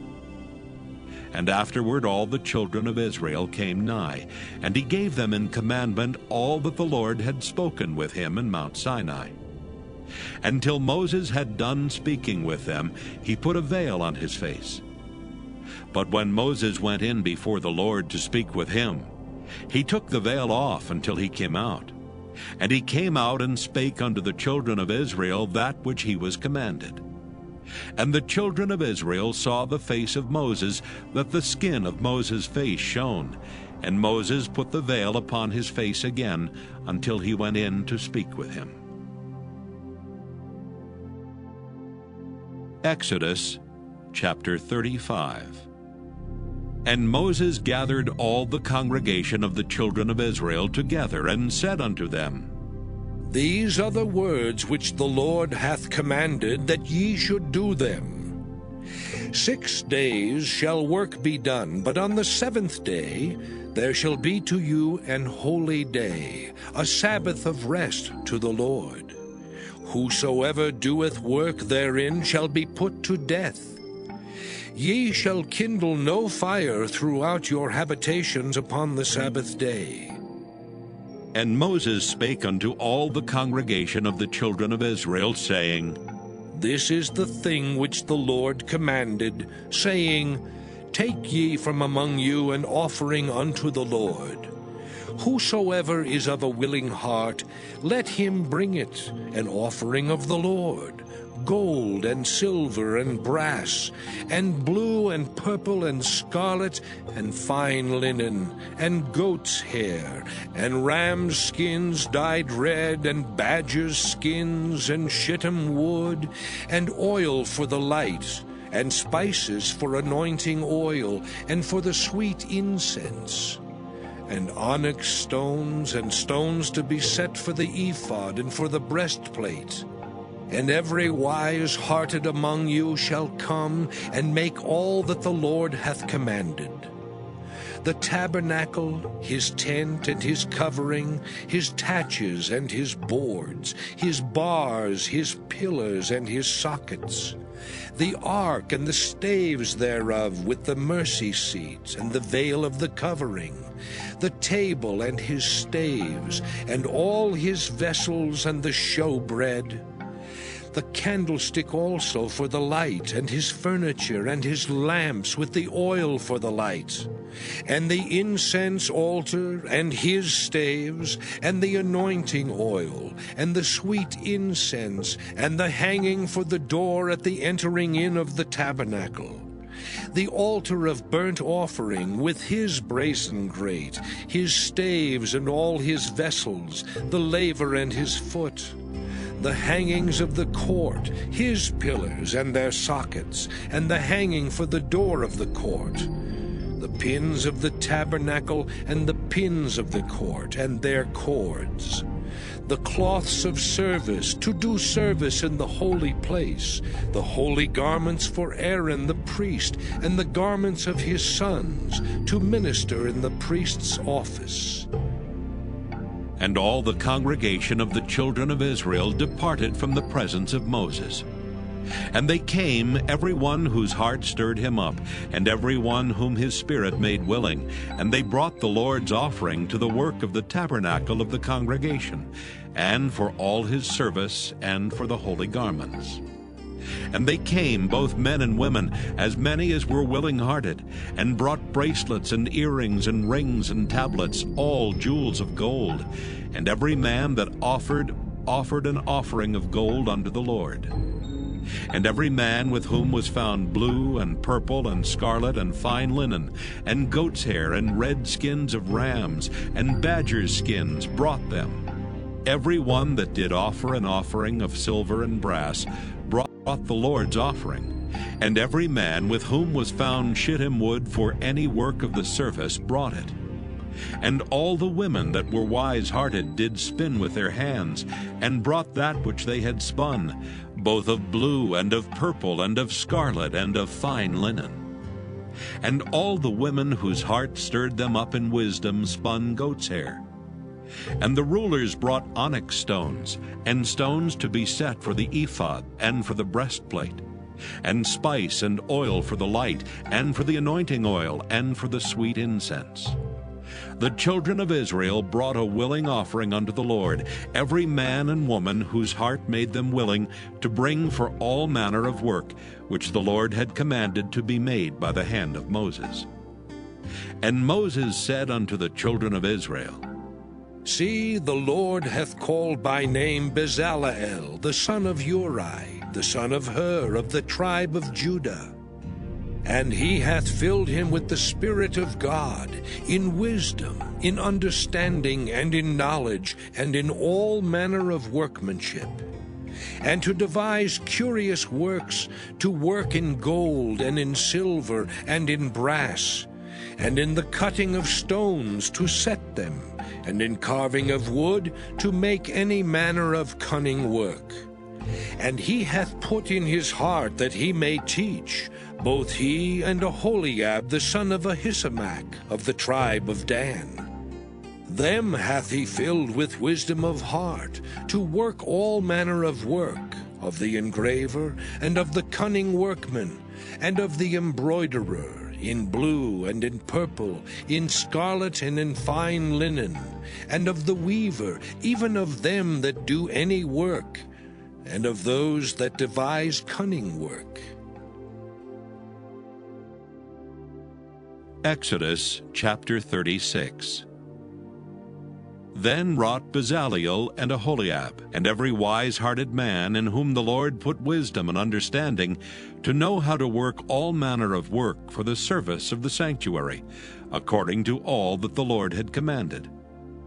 And Moses called Bezaleel and Aholiab, and every wise-hearted man, in whose heart the Lord had put wisdom, even every one whose heart stirred him up, to come unto the work to do it. And they received of Moses all the offering which the children of Israel had brought for the work of the service of the sanctuary, to make it withal. And they brought yet unto him free offerings every morning. And all the wise men that wrought all the work of the sanctuary came every man from his work which they made. And they spake unto Moses, saying, The people bring much more than enough for the service of the work which the Lord commanded to make. And Moses gave commandment, and they caused it to be proclaimed throughout the camp, saying, Let neither man nor woman make any more work for the offering of the sanctuary. So the people were restrained from bringing. For the stuff they had was sufficient for all the work to make it, and too much. And every wise-hearted man among them that wrought the work of the tabernacle made 10 curtains of fine twined linen, and blue and purple and scarlet. With cherubims of cunning work made he them.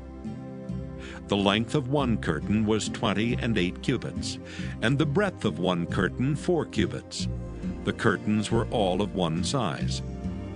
And he coupled the 5 curtains one unto another, and the other 5 curtains he coupled one unto another.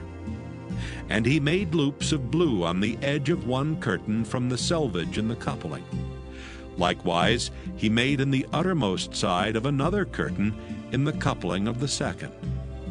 50 loops made he in one curtain, and 50 loops made he in the edge of the curtain which was in the coupling of the second. The loops held one curtain to another. And he made 50 taches of gold, and coupled the curtains one unto another with the taches. So it became one tabernacle. And he made curtains of goat's hair for the tent over the tabernacle. 11 curtains he made them. The length of one curtain was 30 cubits, and 4 cubits was the breadth of one curtain. The 11 curtains were of one size. And he coupled 5 curtains by themselves, and 6 curtains by themselves. And he made 50 loops upon the uttermost edge of the curtain in the coupling, and 50 loops made he upon the edge of the curtain which coupleth the second. And he made 50 taches of brass to couple the tent together, that it might be one. And he made a covering for the tent of ram skins dyed red, and a covering of badger skins above that. And he made boards for the tabernacle of shittim wood standing up. The length of a board was 10 cubits, and the breadth of a board 1 cubit and a half. One board had 2 tenons, equally distant from one another. Thus did he make for all the boards of the tabernacle. And he made boards for the tabernacle, 20 boards for the south side southward. And 40 sockets of silver he made under the 20 boards, 2 sockets under one board for his 2 tenons, and 2 sockets under another board for his 2 tenons. And for the other side of the tabernacle, which is toward the north corner, he made 20 boards, and there 40 sockets of silver, 2 sockets under one board, and 2 sockets under another board. And for the sides of the tabernacle westward, he made 6 boards. And 2 boards made he for the corners of the tabernacle in the 2 sides. And they were coupled beneath and coupled together at the head thereof to one ring. Thus he did to both of them in both the corners. And there were 8 boards, and their sockets were 16 sockets of silver, under every board 2 sockets. And he made bars of shittim wood, 5 for the boards of the one side of the tabernacle, and 5 bars for the boards of the other side of the tabernacle, and 5 bars for the boards of the tabernacle for the sides westward. And he made the middle bar to shoot through the boards from the one end to the other. And he overlaid the boards with gold, and made their rings of gold to be places for the bars, and overlaid the bars with gold. And he made a veil of blue and purple and scarlet and fine twined linen. With cherubims made he it of cunning work. And he made thereunto 4 pillars of shittim wood, and overlaid them with gold. Their hooks were of gold, and he cast for them 4 sockets of silver. And he made an hanging for the tabernacle door of blue and purple and scarlet, and fine twined linen of needlework. And the 5 pillars of it with their hooks, and he overlaid their chapiters and their fillets with gold. But their 5 sockets were of brass. Exodus chapter 37. And Bezaleel made the ark of shittim wood. 2 cubits and a half was the length of it, and 1 cubit and a half the breadth of it, and 1 cubit and a half the height of it. And he overlaid it with pure gold within and without, and made a crown of gold to it round about. And he cast for it 4 rings of gold to be set by the 4 corners of it, even 2 rings upon the one side of it, and 2 rings upon the other side of it. And he made staves of shittim wood, and overlaid them with gold. And he put the staves into the rings by the sides of the ark, to bear the ark. And he made the mercy seat of pure gold. 2 cubits and a half was the length thereof, and 1 cubit and a half the breadth thereof. And he made 2 cherubims of gold. Beaten out of one piece made he them, on the 2 ends of the mercy seat. 1 cherub on the end on this side, and another cherub on the other end on that side. Out of the mercy seat made he the cherubims on the 2 ends thereof. And the cherubims spread out their wings on high, and covered with their wings over the mercy seat, with their faces one to another. Even to the mercy seatward were the faces of the cherubims. And he made the table of shittim wood. 2 cubits was the length thereof, and 1 cubit the breadth thereof, and 1 cubit and a half the height thereof. And he overlaid it with pure gold, and made thereunto a crown of gold round about. Also he made thereunto a border of an handbreadth round about, and made a crown of gold for the border thereof round about. And he cast for it 4 rings of gold, and put the rings upon the 4 corners that were in the 4 feet thereof. Over against the border were the rings, the places for the staves to bear the table. And he made the staves of shittim wood, and overlaid them with gold to bear the table. And he made the vessels which were upon the table, his dishes and his spoons and his bowls and his covers to cover withal of pure gold. And he made the candlestick of pure gold. Of beaten work made he the candlestick. His shaft and his branch, his bowls, his knops and his flowers were of the same. And 6 branches going out of the sides thereof. 3 branches of the candlestick out of the one side thereof, and 3 branches of the candlestick out of the other side thereof. 3 bowls made after the fashion of almonds in one branch, a knop and a flower. And 3 bowls made like almonds in another branch, a knop and a flower. So throughout the 6 branches going out of the candlestick. And in the candlestick were 4 bowls made like almonds, his knops and his flowers. And a knop under 2 branches of the same, and a knop under 2 branches of the same, and a knop under 2 branches of the same, according to the 6 branches going out of it. Their knops and their branches were of the same, all of it was one beaten work of pure gold. And he made his 7 lamps, and his snuffers, and his snuff dishes of pure gold. Of a talent of pure gold made he it, and all the vessels thereof. And he made the incense altar of shittim wood. The length of it was a cubit, and the breadth of it a cubit. It was 4 square, and 2 cubits was the height of it. The horns thereof were of the same. And he overlaid it with pure gold, both the top of it and the sides thereof round about, and the horns of it. Also he made unto it a crown of gold round about.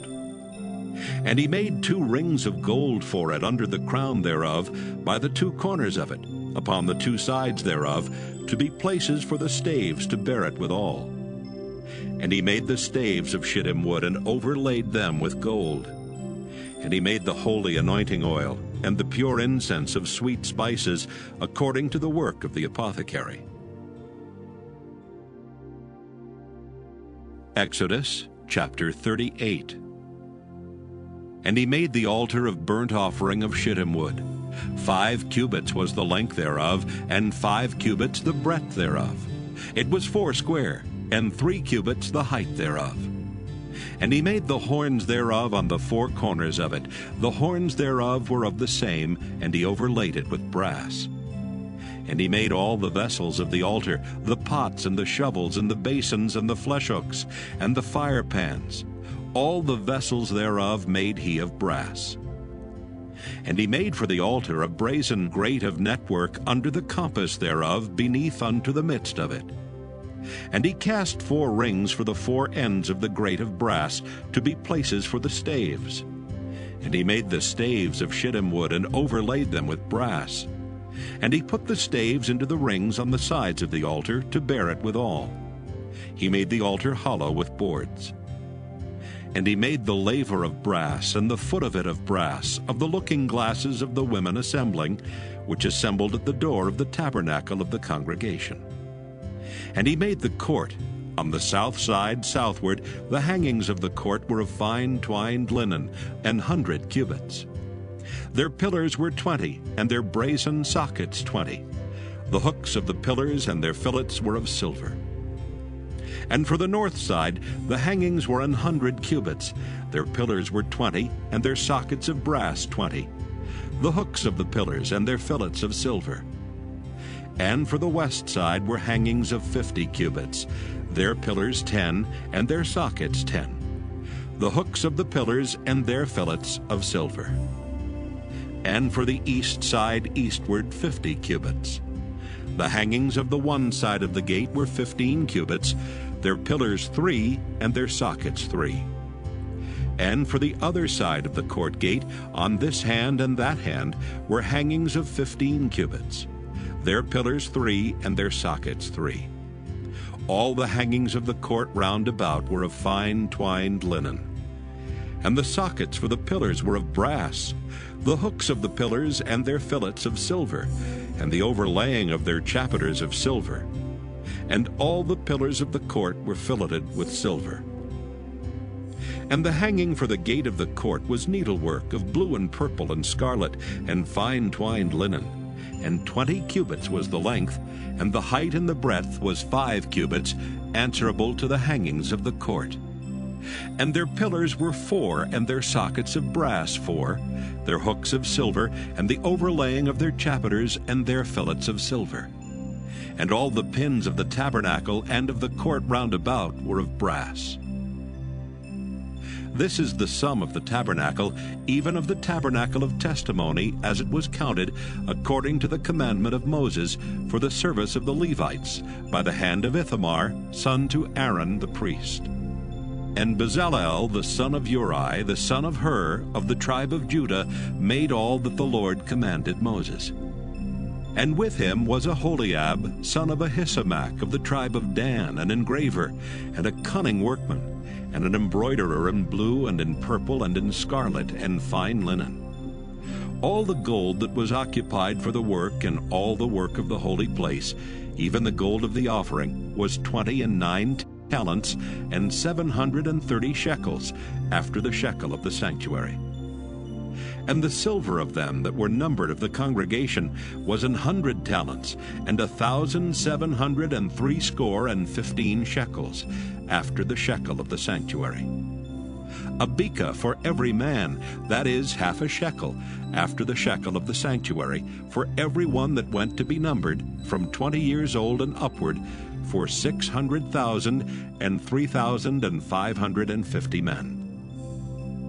And of the 100 talents of silver were cast the sockets of the sanctuary and the sockets of the veil, 100 sockets of the 100 talents, a talent for a socket. And of the 1,775 shekels he made hooks for the pillars, and overlaid their chapiters, and filleted them. And the brass of the offering was 70 talents, and 2,400 shekels. And therewith he made the sockets to the door of the tabernacle of the congregation, and the brazen altar, and the brazen grate for it, and all the vessels of the altar, and the sockets of the court round about, and the sockets of the court gate, and all the pins of the tabernacle, and all the pins of the court round about. Exodus chapter 39. And of the blue and purple and scarlet they made cloths of service, to do service in the holy place, and made the holy garments for Aaron, as the Lord commanded Moses. And he made the ephod of gold, blue, and purple, and scarlet, and fine twined linen. And they did beat the gold into thin plates, and cut it into wires, to work it in the blue, and in the purple, and in the scarlet, and in the fine linen, with cunning work. They made shoulder pieces for it, to couple it together. By the 2 edges was it coupled together. And the curious girdle of his ephod that was upon it was of the same, according to the work thereof, of gold, blue, and purple, and scarlet, and fine twined linen, as the Lord commanded Moses. And they wrought onyx stones enclosed in ouches of gold, graven, as signets are graven, with the names of the children of Israel. And he put them on the shoulders of the ephod, that they should be stones for a memorial to the children of Israel, as the Lord commanded Moses. And he made the breastplate of cunning work, like the work of the ephod, of gold, blue, and purple, and scarlet, and fine twined linen. It was 4 square. They made the breastplate double. A span was the length thereof, and a span the breadth thereof, being doubled. And they set in it 4 rows of stones. The first row was a sardius, a topaz, and a carbuncle. This was the first row. And the second row an emerald, a sapphire, and a diamond. And the third row a ligure, an agate, and an amethyst. And the fourth row a beryl, an onyx, and a jasper. They were enclosed in ouches of gold in their enclosings. And the stones were according to the names of the children of Israel, 12, according to their names, like the engravings of a signet, every one with his name according to the 12 tribes. And they made upon the breastplate chains at the ends, of wreathen work of pure gold. And they made 2 ouches of gold and 2 gold rings, and put the 2 rings in the 2 ends of the breastplate. And they put the 2 wreathen chains of gold and the 2 rings on the ends of the breastplate. And the two ends of the two wreathen chains they fastened in the two ouches, and put them on the shoulder pieces of the ephod before it. And they made 2 rings of gold, and put them on the 2 ends of the breastplate, upon the border of it, which was on the side of the ephod inward.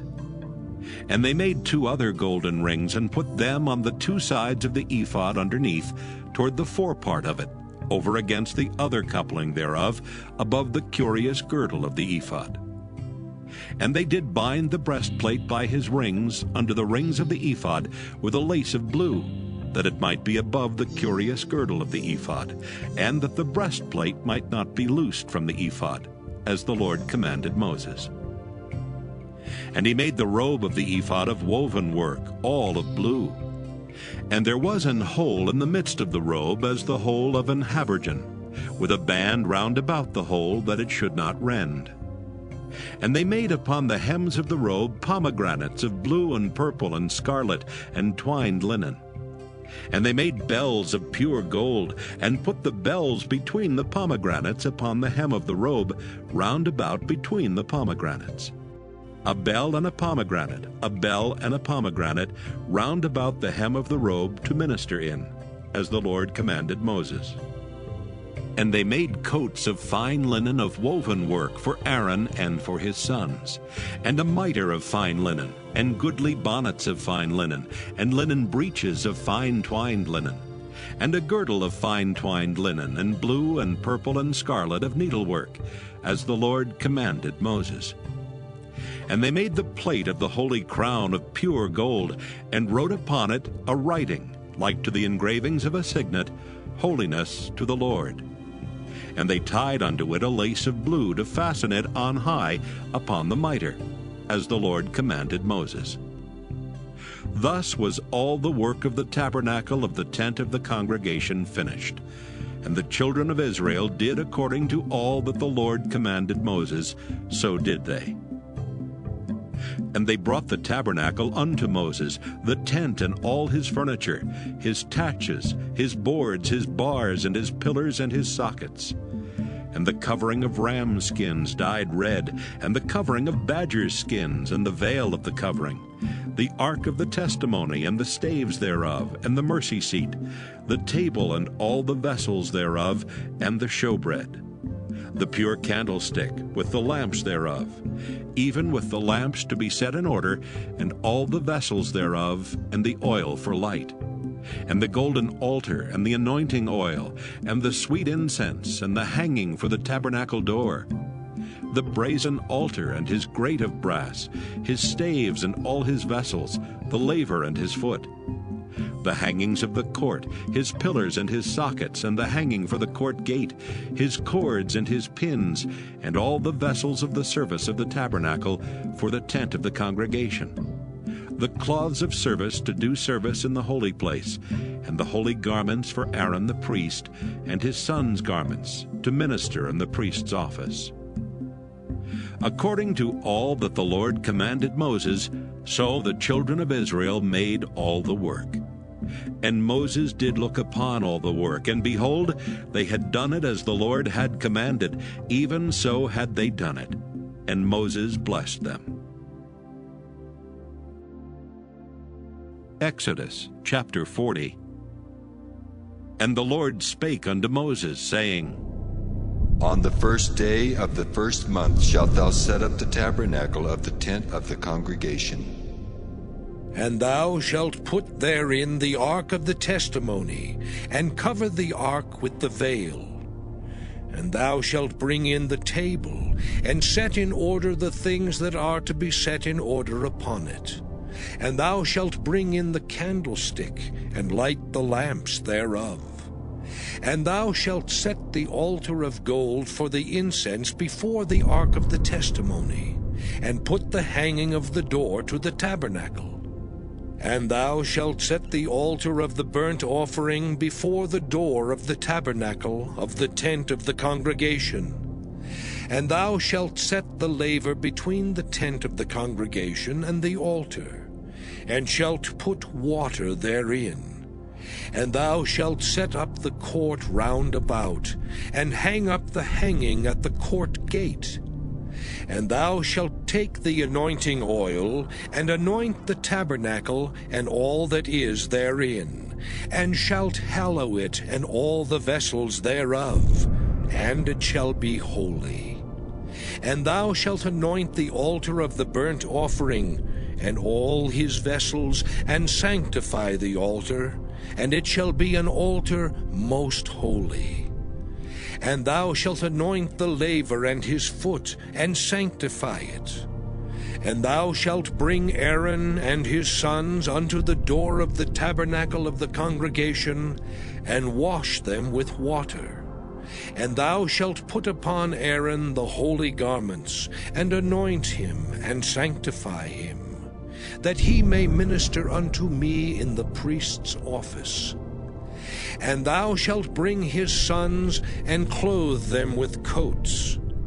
And thou shalt anoint them as thou didst anoint their father, that they may minister unto me in the priest's office. For their anointing shall surely be an everlasting priesthood throughout their generations. Thus did Moses, according to all that the Lord commanded him, so did he. And it came to pass in the 1st month in the 2nd year, on the 1st day of the month, that the tabernacle was reared up. And Moses reared up the tabernacle, and fastened his sockets, and set up the boards thereof, and put in the bars thereof, and reared up his pillars. And he spread abroad the tent over the tabernacle, and put the covering of the tent above upon it, as the Lord commanded Moses. And he took and put the testimony into the ark, and set the staves on the ark, and put the mercy seat above upon the ark. And he brought the ark into the tabernacle, and set up the veil of the covering, and covered the ark of the testimony, as the Lord commanded Moses. And he put the table in the tent of the congregation upon the side of the tabernacle northward without the veil. And he set the bread in order upon it before the Lord, as the Lord had commanded Moses. And he put the candlestick in the tent of the congregation over against the table on the side of the tabernacle southward. And he lighted the lamps before the Lord, as the Lord commanded Moses. And he put the golden altar in the tent of the congregation before the veil. And he burnt sweet incense thereon, as the Lord commanded Moses. And he set up the hanging at the door of the tabernacle. And he put the altar of burnt offering by the door of the tabernacle of the tent of the congregation, and offered upon it the burnt offering and the meat offering, as the Lord commanded Moses. And he set the laver between the tent of the congregation and the altar, and put water there to wash withal. And Moses and Aaron and his sons washed their hands and their feet thereat. When they went into the tent of the congregation, and when they came near unto the altar, they washed, as the Lord commanded Moses. And he reared up the court round about the tabernacle and the altar, and set up the hanging of the court gate. So Moses finished the work.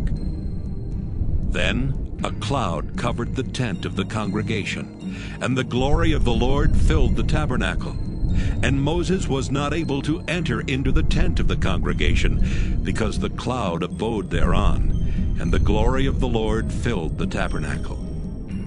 And when the cloud was taken up from over the tabernacle, the children of Israel went onward in all their journeys. But if the cloud were not taken up, then they journeyed not till the day that it was taken up. For the cloud of the Lord was upon the tabernacle by day, and fire was on it by night, in the sight of all the house of Israel, throughout all their journeys.